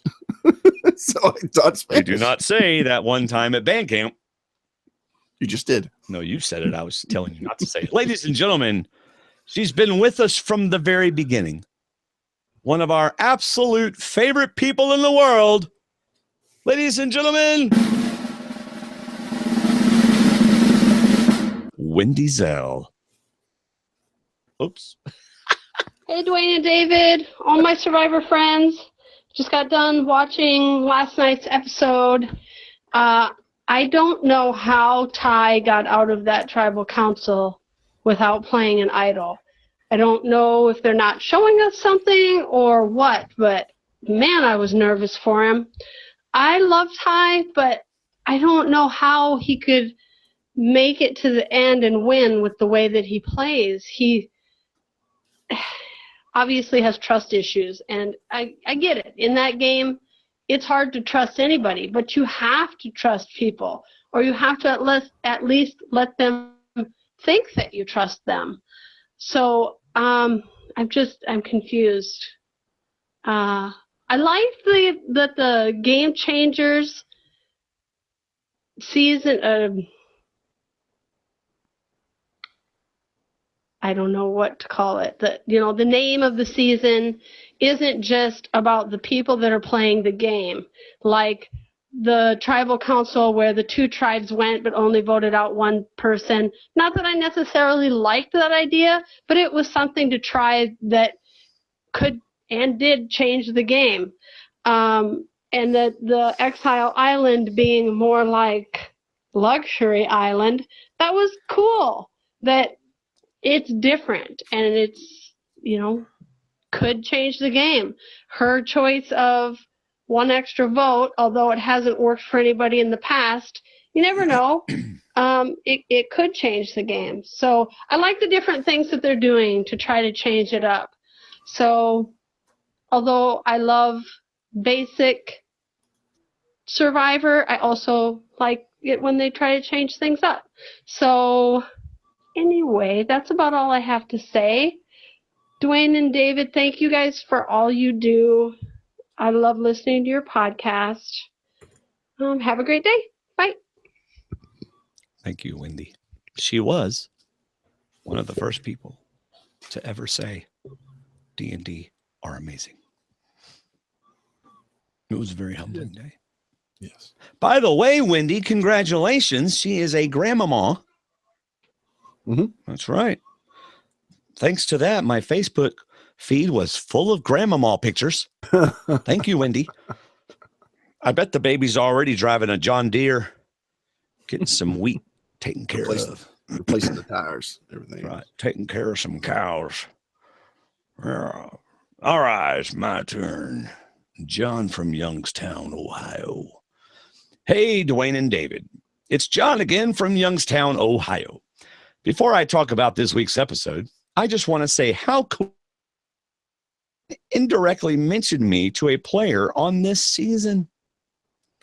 Last week, Dwaine had mentioned that he texted a person on this season and asked if there were spoilers out there because there's a guy on YouTube who predicted the twist. I think it's awesome that I was indirectly mentioned to a player on this season. Heck yeah. Also, who is that person? Maybe after the season's over, you'll tell me. It was Varner. All right. I want to talk about something I miss in Survivor. I know that Survivor needs to be ever-changing and constantly evolving to keep viewers interested, and I'm okay with that. But there's one thing that I think needs to be brought back.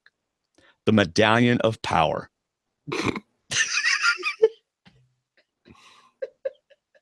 He will never write us another feedback. Last week he was okay. I was editing. By the way, he didn't say the Medallion of Power. I got woo on my tongue. You do.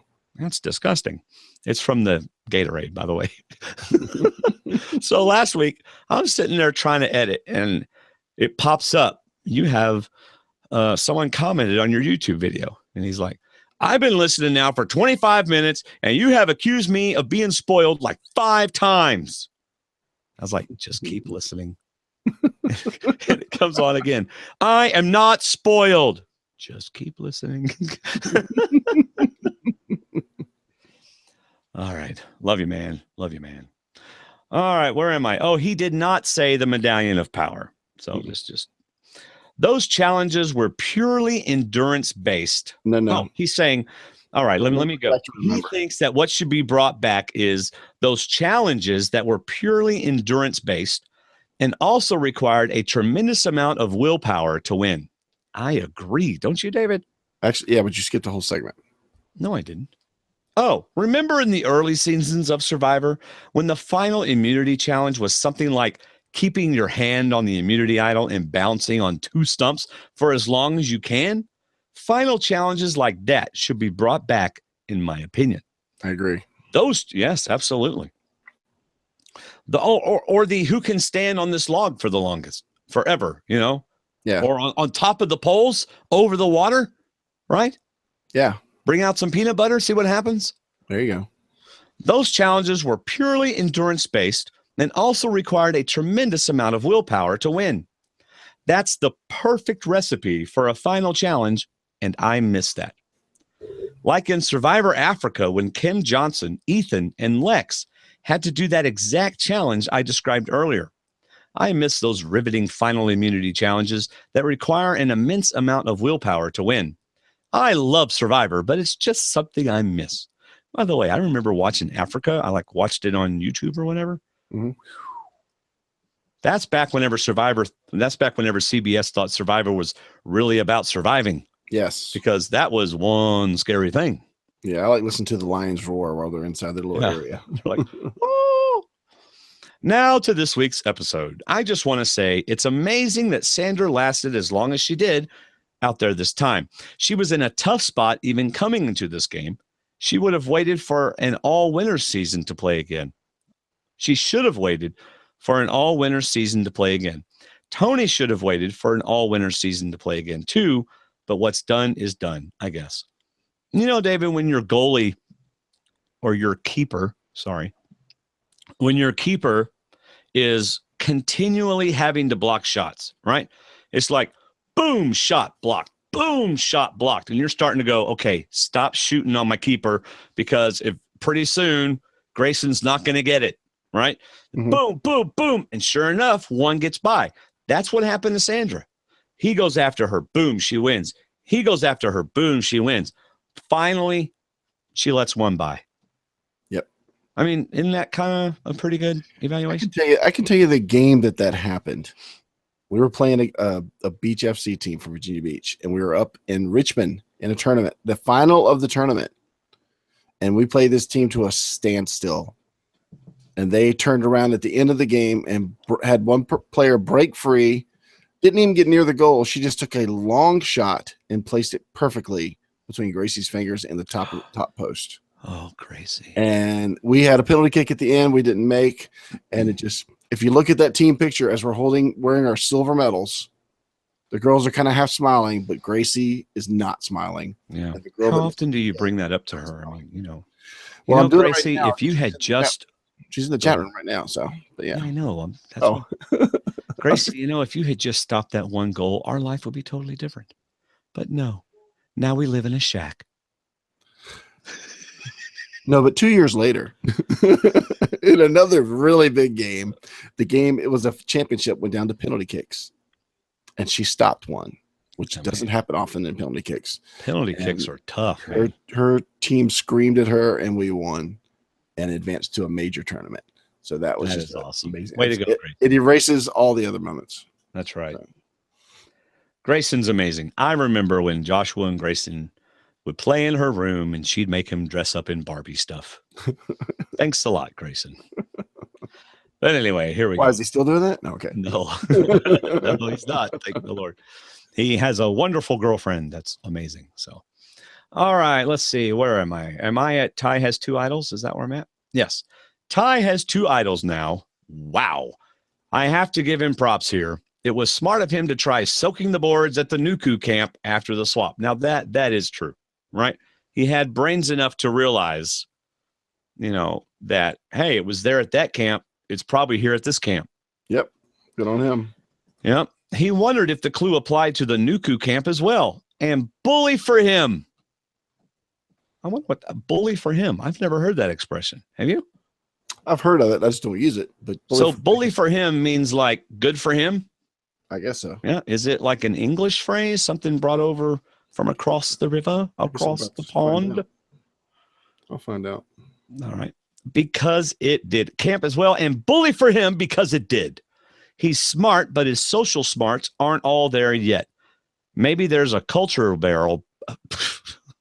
Maybe there's just a cultural barrier, but who knows? All right. So Roosevelt used the word bully as an adjective meaning superb or wonderful, a more common usage in his time than it is today.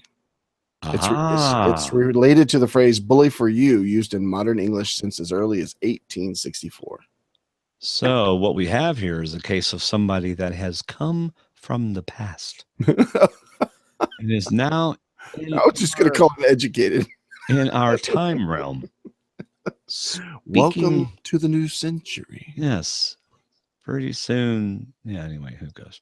I have to admit that for a split, I didn't miss anything, did I? No. Nope. I have to admit that for a split second last week, I thought, what if Exile Island was a haven and a pair? Oh, really? Really? You're going to claim knowledge? No. Keep reading. Keep reading. Right. What if Exile Island was a haven and a paradise as opposed to a desolate hellscape? I'm not saying I predicted it, but I am saying that I thought that for a moment. Cochrane is cool, but I was kind of hoping it was going to be Earl, the winner of Survivor Fiji.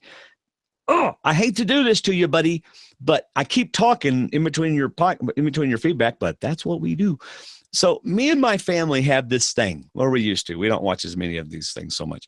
But when we're watching a crime drama, right, and it's a whodunit, the first one to say who they think did it wins, right? Mm-hmm. But if you say after the fact, yeah, I thought they were going to, I thought they were the ones who did it, we all go, no, doesn't even count because, that's easy to say after the fact. So I'm going to predict that they're bringing back Redemption Island next week. But if you lose, you come back in the game, not if you win the challenge at Redemption Island. There you go. It's a twist. Yeah, just making a prediction twist. I predict that next week, someone will go home. Just saying. Do you still watch Elementary? Yeah. The worst part about that is usually the first person they go after is the one that actually did it. And it's kind of like they're going to end up talking back to this person. See, that's what I don't like about current crime dramas. It's so predictable. Yep. All right. There's one major thing I want to talk about in regards to this week's episode. I think you can make an argument that voting Sandra off over Ty was a potentially game-ending mistake for Ozzy, Andrea, Sarah, and Zeke. Obviously, this applies mostly to Ozzy because he's the biggest threat, but it could definitely apply to Andrea, Sarah, and Zeke because they are aligned with Ozzy. It could just mean Ozzy will go first, but the other three will go soon after this. Oh, I'm sorry, but the other three will go soon after if this argument is correct. I'm saying this because Ty is incredibly dangerous in this game now for multiple reasons. He has 2 idols now, and he has the most connections in this game.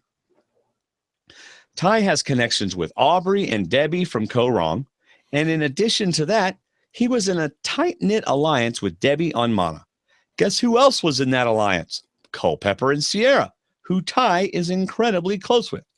And Sierra has a legacy advantage. Oh, I forgot about that. And I think Haley may even be warming up to them too.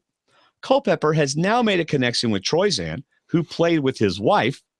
Also, Sierra has said in pregame interviews how close she is with Troyzan. Now, let me just say something. That's 7 people I've mentioned now that have somewhat of a strong connection to each other. I believe that if Ty, Aubrey, Debbie, Haley, Sierra, Troyzan, and Culpepper hit the merge, which I think is very likely to happen since the merge is at 13. Do we know that? I don't know that. He's assuming the merge is at 13 because if it's at 13 and if next, they will form a majority alliance and everyone left will be doomed. The reason I didn't mention Sari and Michaela is because they didn't make the mistake of voting out Sandra. They're on the other tribe. Now, to be fair, Ozzy, Andrea, Zeke, and Sarah couldn't possibly know all this information, but I'm really worried about Ozzy going forward. I truly think Sandra would have aligned with Ozzy, and they could have done damage together. The reason I say this is because Sandra and Varner and Michaela, while Ozzy is with Sarah, Zeke, and Andrea, if they had made... Wait, what? The reason I say this is because Sandra had Varner and Michaela, while Ozzy is with Sarah, Zeke, and Andrea. Oh, that's 7. He's saying that would have been a 7 right there. Right. If they had made that connection and hit the merge together, I think Sandra and Ozzy could have made a run. But instead, Ozzy gets rid of Sandra and keeps Ty around. Ty will run back to Brad come the merge. I want Ozzy to win, but I fear he's not going much further. Oh, and now Vader Girl's going to get upset with you. I'm deeply upset with my conclusions because I don't like Debbie and Sierra. And it seems to me they are not going anywhere. The only thing that may happen is Nuku may lose immunity again next week and get rid of Debbie. However, Ty's idols could ruin that. Not to mention the previews for next time, which shows Varner talking to Sarah about getting rid of Ozzy. It could be a red herring in that Nuku doesn't end up going to tribal, but it may not be. Sandra would have been a perfect asset for Ozzy. I truly believe that. She even said in her exit interview that she wanted to work with Ozzy, and they could have helped each other. All capitals. I agree with Sandra about that. They were the 2 biggest threats left in the game, arguably. They really could have helped each other. Uncap. Ty is a loose cannon who will go back to Brad, so I'm really worried about Michaela and Ozzy, my 2 favorite people, going forward. Last thing.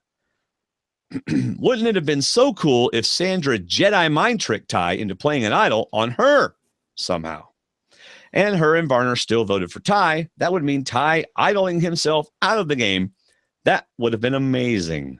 I hope Ozzy and Michaela don't go soon, but I fear for them. Also, can't wait for the game. Whoa, this came out of nowhere. And also, can't wait for the Game of Thrones season 7. Thanks, Dwaine and David. Peace. That, my friends, was a book. That was a book. It would have taken me, David, 5 hours to write that. I am so OCD about that stuff. All right, David. Faith from Washington State. Hey, D&D. So I, for one, am glad to see everybody wake up and realize that Sandra needed to go. The editors did an amazing job. I was sure at Tribal that Ty was going home, but nope. I hope they target him next week. I think Debbie picked the wrong advantage. The double vote may help, but only if she can keep her mouth shut, and she still has to be in the know for it to work. I really hope Troyzan didn't get hurt at the challenge. He's one of my favorites. I don't know if Brad was happy or they... Did Troyzan get hurt at the challenge? I don't know. I remember seeing him keel over from exhaustion because Michaela went down. She was tired, and I think Troyzan went down too. I don't know if Brad was happy or they won immunity or knowing he have at least a few Debbie-free days. Here's to hoping this season keeps on getting better and better. I agree. Love the show, guys. Faith. P.S. David, congrats on your Tar Heels winning the NCAA championship. That was a great ending. You do have to give Gonzaga some props for making it and being in it until the end. Not bad for a small college from Eastern Washington State. I'd give them more than props. They were awesome. And I don't care what division they're in. They beat the big dogs to get there. So you still got to win games in the tournament to get to the end. And they did it. And I think it just wore both teams out. Hate to say it, much as I love the game, the officiating was terrible. It killed the momentum of the game. But I was just proud of my heels for coming through at the end. But it was a great game. Of course, for me, it was a great game. I think I watched the last 10 seconds, maybe. Recorded. You can log into my account and watch it if you want. All right. Good evening, D&D. This is from Andy Westover from the Big MO. I used to live in St. Louis, David. Did you know? Cool. And I used to live in Vermont. So what else did you do for a living? You lived in Vermont? No. I lived in Alaska for a while. I lived in Texas for a while. You did not? I know. And Debbie didn't have 150 jobs either, but still, we can talk about it. Oh, I got it. But the problem was I actually did live in Missouri. So I was like, wait a second. I've lived in one state. You've lived in multiple countries. Oh, my gosh. Yeah, I was born in Germany, raised in Japan, lived in Italy, lived in New Orleans, St. Louis, Missouri. Who cares? I don't want to know all that. Good evening, D&D. Tonight, I want to talk about Ty. Last night, David, why'd you give me all the long ones and you got these little short ones? It was just the rotation. Because you went first last week, so I thought I'd go first this week. Yeah, whatever. Tonight, I want to talk about Ty. Last night, we experienced the extreme highs of Ty finding 2 idols and the extreme lows of him unwittingly giving up his alliance's plan to Varner, and then whatever it was that happened there at Tribal Council. This behavior has led some to ask if Ty is the worst Survivor player of all time. Well, he wasn't voted off first in 2 seasons. Mm-hmm. Just saying. Well, that doesn't make you a good player. It makes you someone they want to keep around. No, I mean, the worst players aren't voted out first necessarily. Sometimes the biggest threats are voted out first. Not in this case, but okay. My question is, my question is, and I will make my argument below, is Ty really to blame for his behavior, or should the others in his alliance be blamed? To make my argument, I want to first talk about the 1997-1998 Chicago Bulls. Trust me, I'll get there. One of my favorite teams. Go ahead. That team featured tremendous balance of players with different tiers of skill level. Tier 1 featured superstars like Michael Jordan and Scottie Pippen. Now, I don't want to interrupt you, but if you're going to put those two, it's more like Tier 1A for Michael Jordan and Tier 1B for Scottie. And I love Scottie Pippen, but Michael Jordan is in his own tier. No one can reach Michael Jordan's tier. Vader Girl, yes, I was I lived in Okinawa till I was 3. All right. They were at Jordan and Pippen. They were incredibly dominant and well-balanced players that excelled in all aspects of the game. Tier 2 featured very talented players such as Tony Kukoc. Thank you. Kukoc.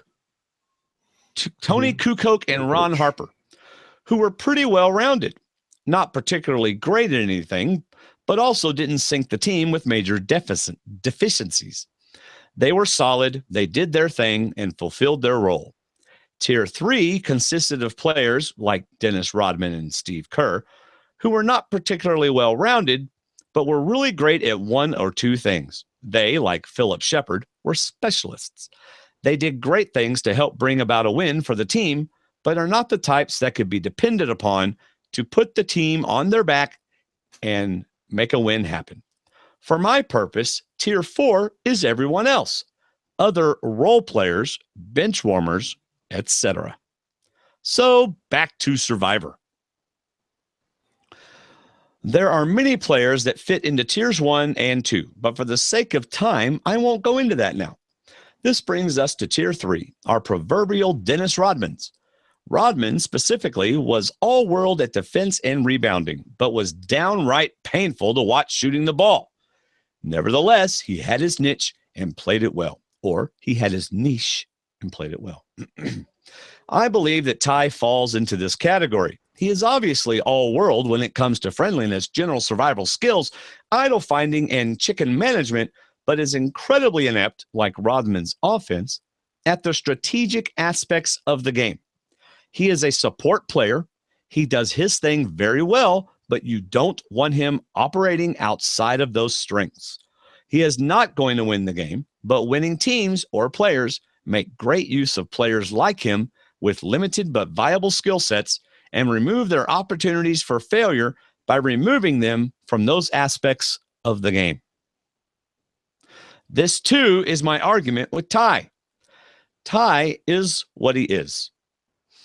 He is a supporting player. His survival skills and idol finding are tremendous strengths to the tribe or alliance if he recognized and managed appropriately. But his lack of strategic acumen and loose lips will sink the tribe or alliance if unchecked. His alliance mates, I feel, failed in this area by expecting more of him than he is capable. It would be like giving Rodman the game-winning three-point shot attempt. Do you blame Rodman for missing the buzzer beater, or blame his teammates for passing him the ball in that situation? That's a very good analogy. It is a good analogy, and I think this is the difference between that where Ty spoke up about Sandra in front of Varner versus the dramatic play at the end in Tribal Council. Is where they put Ty in his place and got him to play a certain role. That's why I kind of agree with Andy that I think Ty speaking up was not part of the plan. Okay. Just my thought. But I love this analogy because I know exactly who these players are. Right. And he's exactly right that Robin had like two things is all he did well. So what is the solution? You have to find a way to keep him out of those aspects of the game. I wonder how he would respond in the game if someone like Culpepper came to him and said something like this: Ty, I love you. I love having you around, and you are great for our alliance. Your ability to find those idols and your willingness to play them for alliance members has already played major dividends and will help you and our alliance go far. However, as you know, you sometimes struggle to know what to say or how to respond to questions. We know this is hard and stressful for you, and you don't do it on purpose, as you very clearly want to be loyal and do what is best for the tribe. I have an idea that I think will help with this. How about I just tell you at Tribal Council who we plan to vote for as an alliance, and then you won't have to lie or otherwise cover things up. I will continue to talk to you throughout the day, let you know that a plan is in place and that you are a part of it, but not put you in a position. How do you think this or something like this would go? How else would you recommend Ty be handled by potential allies? I think, thank you, Andy. I think that would totally freak Ty out, and he would be totally untrusting and think they were getting him out. Ty is a nervous wreck. We are unanimous in that opinion, because if I think Ty would take it personal, he would take it as if you don't trust him, and he would take it as an insult that he can't play his own game, Right. you know, because he knows that people aren't talking to him and working with him. But to wait to tell him till then tells me that he would figure out that you don't trust me not to say something. So it tells me you don't think I can win, and I'm not going to win if everybody sees me getting last minute instructions at Tribal. Oh my goodness, David. So I understand his question, but I don't think that would work. Yeah. I think you have to just have Ty stand right beside you as you're making decisions and act like he's part of the decision making. Yeah. All right. Next we have Mir.I.am. And here we go. Hey, Dave and Dwaine. This is Mir.I.am, also known as Vader Girl. Still calling from traveling around in the Seattle area. Sending you guys lots of love, and I'm hoping to be in the chat room tonight. We'll see. I may have a meeting. But I really enjoyed the episode last night. I thought it was really good. I'm still pulling for Team Ozzy, though I'm starting to admit he's not getting too many confessionals, but his edit is still pretty good. I'm also Team Culpepper. And now, like, one of my favorite people is Michaela. I think she's just incredible. I think she's beautiful. She's fierce. She's strong. I was really impressed when I found her YouTube videos. And she does this, like, tea with Michaela on YouTube. And it's really funny. I mean, she's very, very confident. So I'm starting to think that she goes all the way to the end. And I did also notice that in her videos, she talks about Ozzy every single time, though they haven't played together. Like, she's always mentioning Ozzy. So now I'm starting to think, maybe she goes to the end with Ozzy and Ozzy wins. Maybe Michaela is like kind of how Ozzy was on his first or second season, where Ozzy was seen as arrogant. Ozzy was seen as a kid. People felt like they had to babysit him, like Yule, so on and so forth. You know, like Ozzy was somewhat similar because of his age and also being new to Survivor. It's like Ozzy was kind of playing the game in a similar way, very competitive, and people saw him as arrogant. So still loving Michaela. Thank you guys. I have a knock on my door, and may the force be with you, Black Cats and Kale for life. Love you guys. Come and knock on our door. Come and knock on our door. We've been waiting for you. We've been waiting for you. The kisses are hers and his. Three's company too.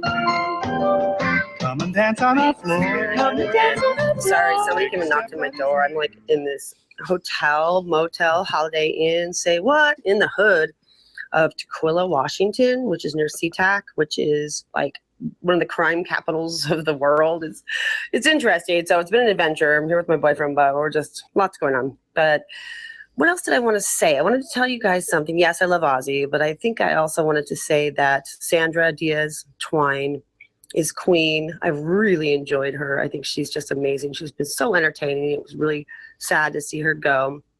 And queen stays queen.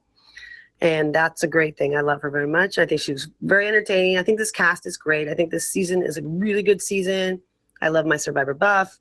And I just say keep podcasting. I hope everybody supports the show and shops the Amazon link, which I downloaded to my phone. So you could just go boop. And I just can't thank you guys enough. You guys are really, really amazing. Keep your great commentaries going. People keep reviewing them on iTunes positively. And thanks again, guys. Go Ozzy. Go Michaela. Bye. Down at our rendezvous. Down at our rendezvous. Three's company too. Thank you, Mir.I.am. Put the applause. Yeah. So unfortunately, I get these ideas, and so I'm editing her thing, and it says I got to knock on my door, and I immediately go, "Come and knock on my door," and I go, "Oh crap!" So I go find the audio, and I crossfade it in, and I spend 30 minutes, maybe 20 or whatever, doing that. So, but you know what? It's worth it to me. That was great. It's fun. What I find funny is that she's fallen for Michaela, who did not get one confessional in this episode, but she likes her YouTube videos, which are probably funny, but that was just funny to me. Yeah. Also, this made me want to watch Three's Company again, which my mom would not let me watch. If there was ever a show that had innuendos, that was it. Yeah. Every single thing they said was mistaken for something bad. I watched that show. I've probably seen every episode twice, and it wasn't because of the food, but my favorite scenes were when he was cooking, and there was a lot of slapstick to it. Yeah. And it's just hilarious. How about the show that what's his name? Tom Hanks will not let air anymore. Somehow he has blocked it Bosom from Buddies? anywhere. Bosom Buddies. Yeah, him A and Peter great Squirrel. show. Yes. Absolutely. I mean, why wouldn't Tom want it out there? Because he dressed as a woman the whole. So what? I He know. was like, what, 18, 19 years old when he did it, and it was hilarious. All It right, was Mike hilarious. from Canada. Canada, eh? All right. Hi, guys. Mike from Canada here, adding my 2 cents worth on the latest Game Changers episode. First, though, I want to compliment both Dwaine and David on observations they made last week, one in particular that has direct relevance to Wednesday's episode. Last week, Dwaine, you suggested we see more of the strategy players employ on assigning who does what on challenges. Great idea. David's point suggestion was no less significant that we should see, and I am paraphrasing, not only those that find idols, but others searching as well. That's right. Very good point. Thank you. That leads into Ty finding an idol at one station and then having us believe he had the smarts to assume an idol or clue would be under another tribe insignia on the other side. Ridiculous. It seems he pretty well covered all the sides the first time. Dwaine and David, honestly, are you buying for a second this was on the up and up? Yeah. I mean, I don't honestly think CBS production cheats. Okay, maybe. Even I didn't believe you. Even I didn't believe you.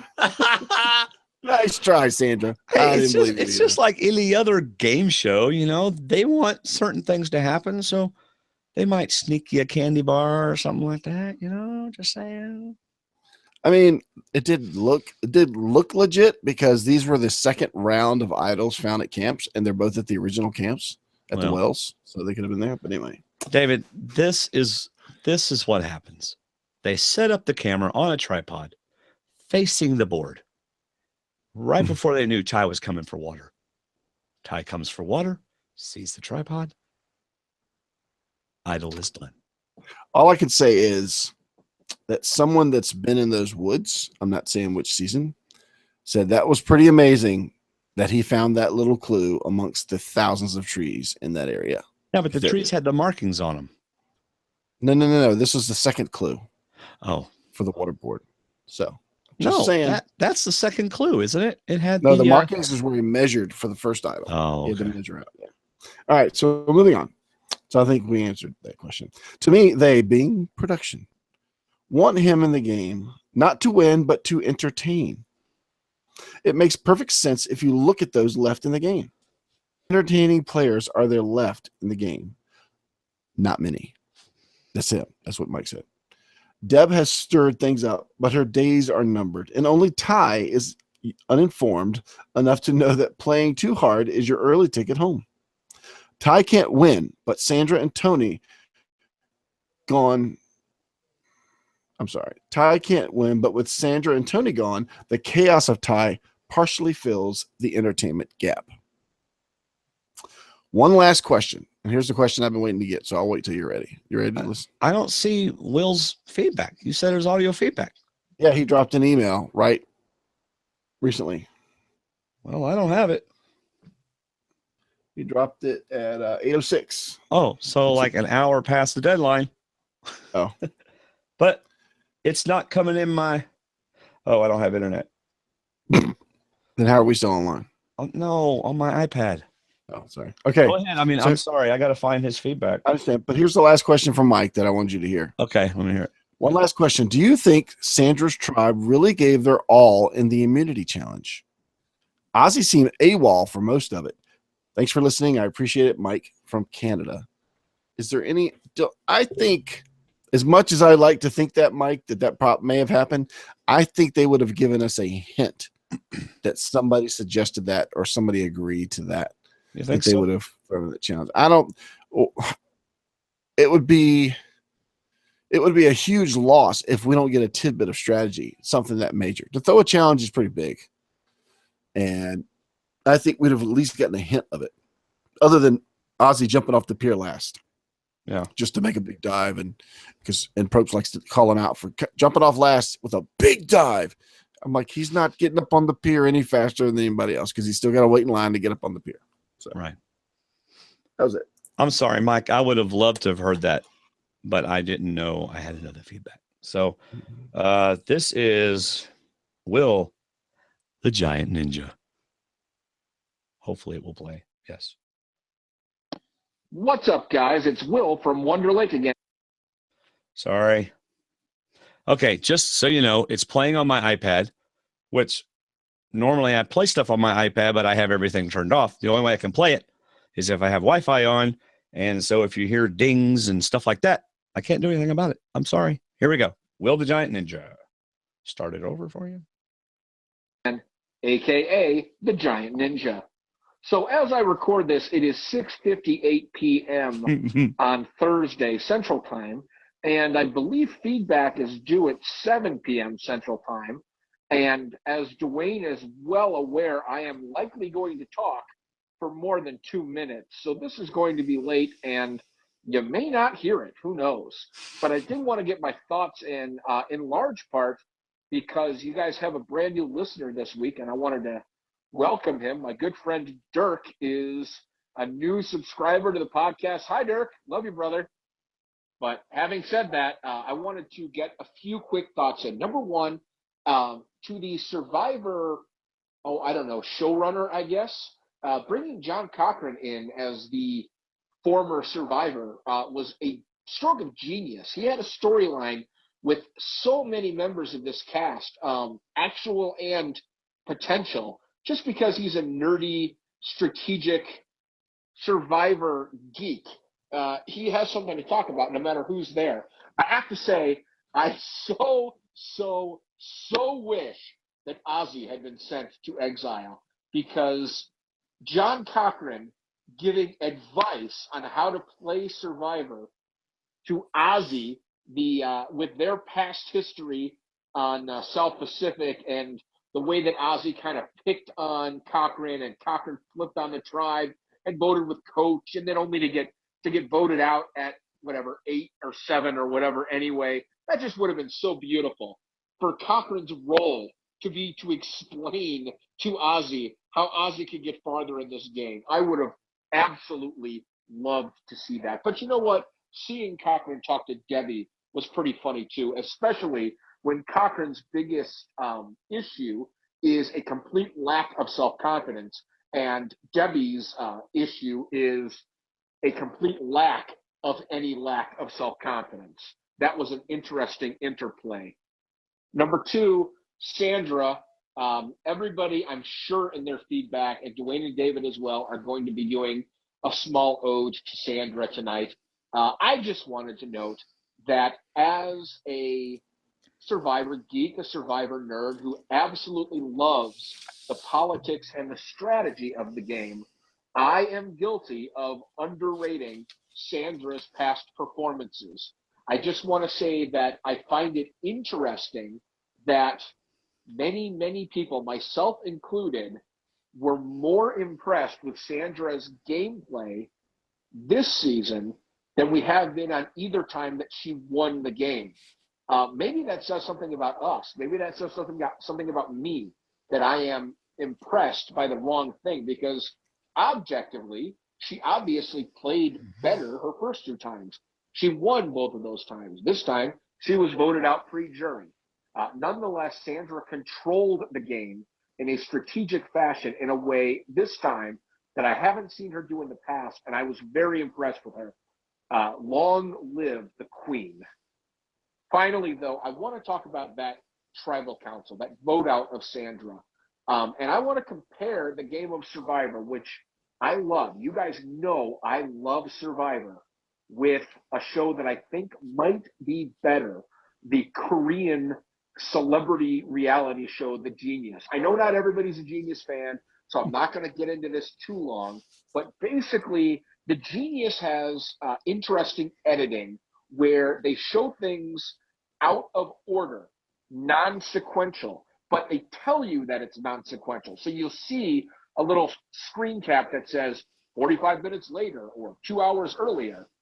I would have liked for Survivor to employ that kind of genius time trick on this episode, because we missed something huge with that tribal council. Obviously, we didn't get the whole story. Either that was one big show to make sure Sandra didn't play a hidden immunity idol, like last week, trying to trick JT into not using his, which we didn't get to see because it would have given everything away. Or that entire tribe came to a consensus that they were going to trust each other for one more vote at tribal council after Ty threw Ozzy's name out there. Either way, we didn't get to see it. We didn't get the whole story, all because the Survivor editors wanted to hide the vote. I wish they would show us more so we could get the whole story. That's all I've got. Later, peeps. Will at the Giant Ninja. Thank you, Will. Several good points, especially with the more I think about it, the more Sandra was handicapped going into this season, because when she played Heroes versus Villains, she was one of 3 one-time winners, and that season also had 3 future winners playing in it. So the target probably wasn't as big then till she got to the end and they realized she's the only winner left.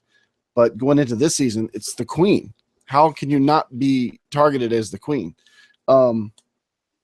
Another point I had to ask about was, I forgot to ask him when Debbie was talking to Cochran. I wonder if Cochran, if you're Debbie, you're on Exile yacht and you've just eaten, and Cochran shows up and he says, "I'm here as a sounding board. I can give you advice. I can answer any question you want. I can talk about anything. I'll be here for a couple hours. We'll do this." Then he says, is a choice for you. You get this advantage. You get 3 choices. What would be the first question? Which choice would you choose? And I have a feeling she didn't even ask him that. And no. I wonder if she did, but I have a feeling she didn't. I think she just said, "I'm just going to choose this." And then I wondered if he asked her if she had searched the boat yet for a possible idol clue, if there was something else on the boat she'd seen. Right. She just seemed so overwhelmed by the food and the luxury, and like you were saying, Cochran, that it was like she took herself out of the game for a moment. Yeah. And that's another poisonous moment, to take yourself out of the game for any span of time. Right. But I wonder if she asked him. I would have loved to have heard her ask him, "What would you take and why?" That's what I would have spent another 30 minutes on. Why should I take each one? Because he'd have been the great person to tell you which one's good, which one's risky, and which one, this probably won't have as much of an effect as you might like. Yep. Thanks, Will. By the way, Will the Giant Ninja inspired me. Oh. And during his feedback, I wrote this song. You ready? Wow. It's called Long Live the Sandra Queen. Mm-hmm. Ready? Yes. Long live the Sandra Queen. She played the game like me, or so I wish. She took out Tony V, then she took out JT, but then she ran into Zeke, and now she's gone. Wow, you did that during the feedback? Yeah. So I didn't hear what he said, but I did write that. That's awesome. Well, you didn't even know he had feedback, so that's proof that you wrote it during the feedback. Well, he said, "Long live the Queen." Yeah. I thought, ooh. Because is it God Save the Queen? I mean, that's their like national anthem or something. God Save the Queen or something. Yeah. I don't know what it is. I don't either. I'm not going to say I do. But that was great. Thank you, sir. Where's your Thank applause? you very much. Applause for that. Thank you. I'm sorry. Thank you. Thank you very much. Thank you. Thank you very much. Okay, you could have stopped at the other thing. We could. All right, ladies and gentlemen, it is time for You write them. We read them. iTunes reviews. Yeah. That's your voice. It's time for iTunes reviews. How many intros are we now giving these reviews? Sorry, I just really love that effect. That was your voice in the other intro, though, wasn't it? Yeah. You write them. I've never listened intently enough to know We that was read your them. voice. All right. Usually zone out this one. National anthem of UK. We also sing it in Canada. Boy, the guy that wrote that melody is bringing in the dough. Not anymore. All right, here we go. What was I doing? Oh, the feedback we got. STWD and D is great entertainment for all, 5 stars. It is from Polar Bear 79 on April 2nd, 2017. I have followed STWD and D for several years and find it funny and entertaining. I love their humor and insight. I like the completion by points and how they pick their teams. I think he meant competition. So competition by points and how they pick their teams. Unfollow it to see who can win when it gets down to the final wire.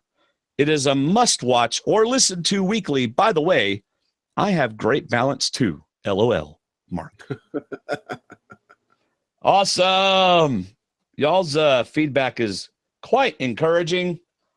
Even if we don't think we're as good as y'all do, we appreciate it anyway. I mean, we're just 2 guys talking about Survivor, having a good time. If you want to leave us a review, if you like us, go to iTunes and leave us a review, and we will read it. All right. Okay, David, do you have anything else as we wrap up the show about this season, next week's episode, anything at all? What's how your date? Reese's peanut butter eggs taste? Are you drinking milk with them? I'm trying to lock in our guest for next week, and I was going to announce it at the end of the podcast for anybody that stayed on. Did you get him? Her? Maybe? What the date was. I wonder if he's out of town. It's 4/13, right? No, 4/14. Oops. By the way, everyone, I turned 48 on Tuesday. Wow. We are definitely the old guys of podcasting. I'm just an old man turning 48 years old. Back when I was a young lad, I was not 48 years old. I'm buying time. Well, you know what? David, I just screwed up again. That does not surprise me. It's the 7th because it's Friday, so it is the 13th. Oh yeah, because where you are, it's Friday. Oh, this is amazing. David is talking to us from the future. Amazing. Thursday.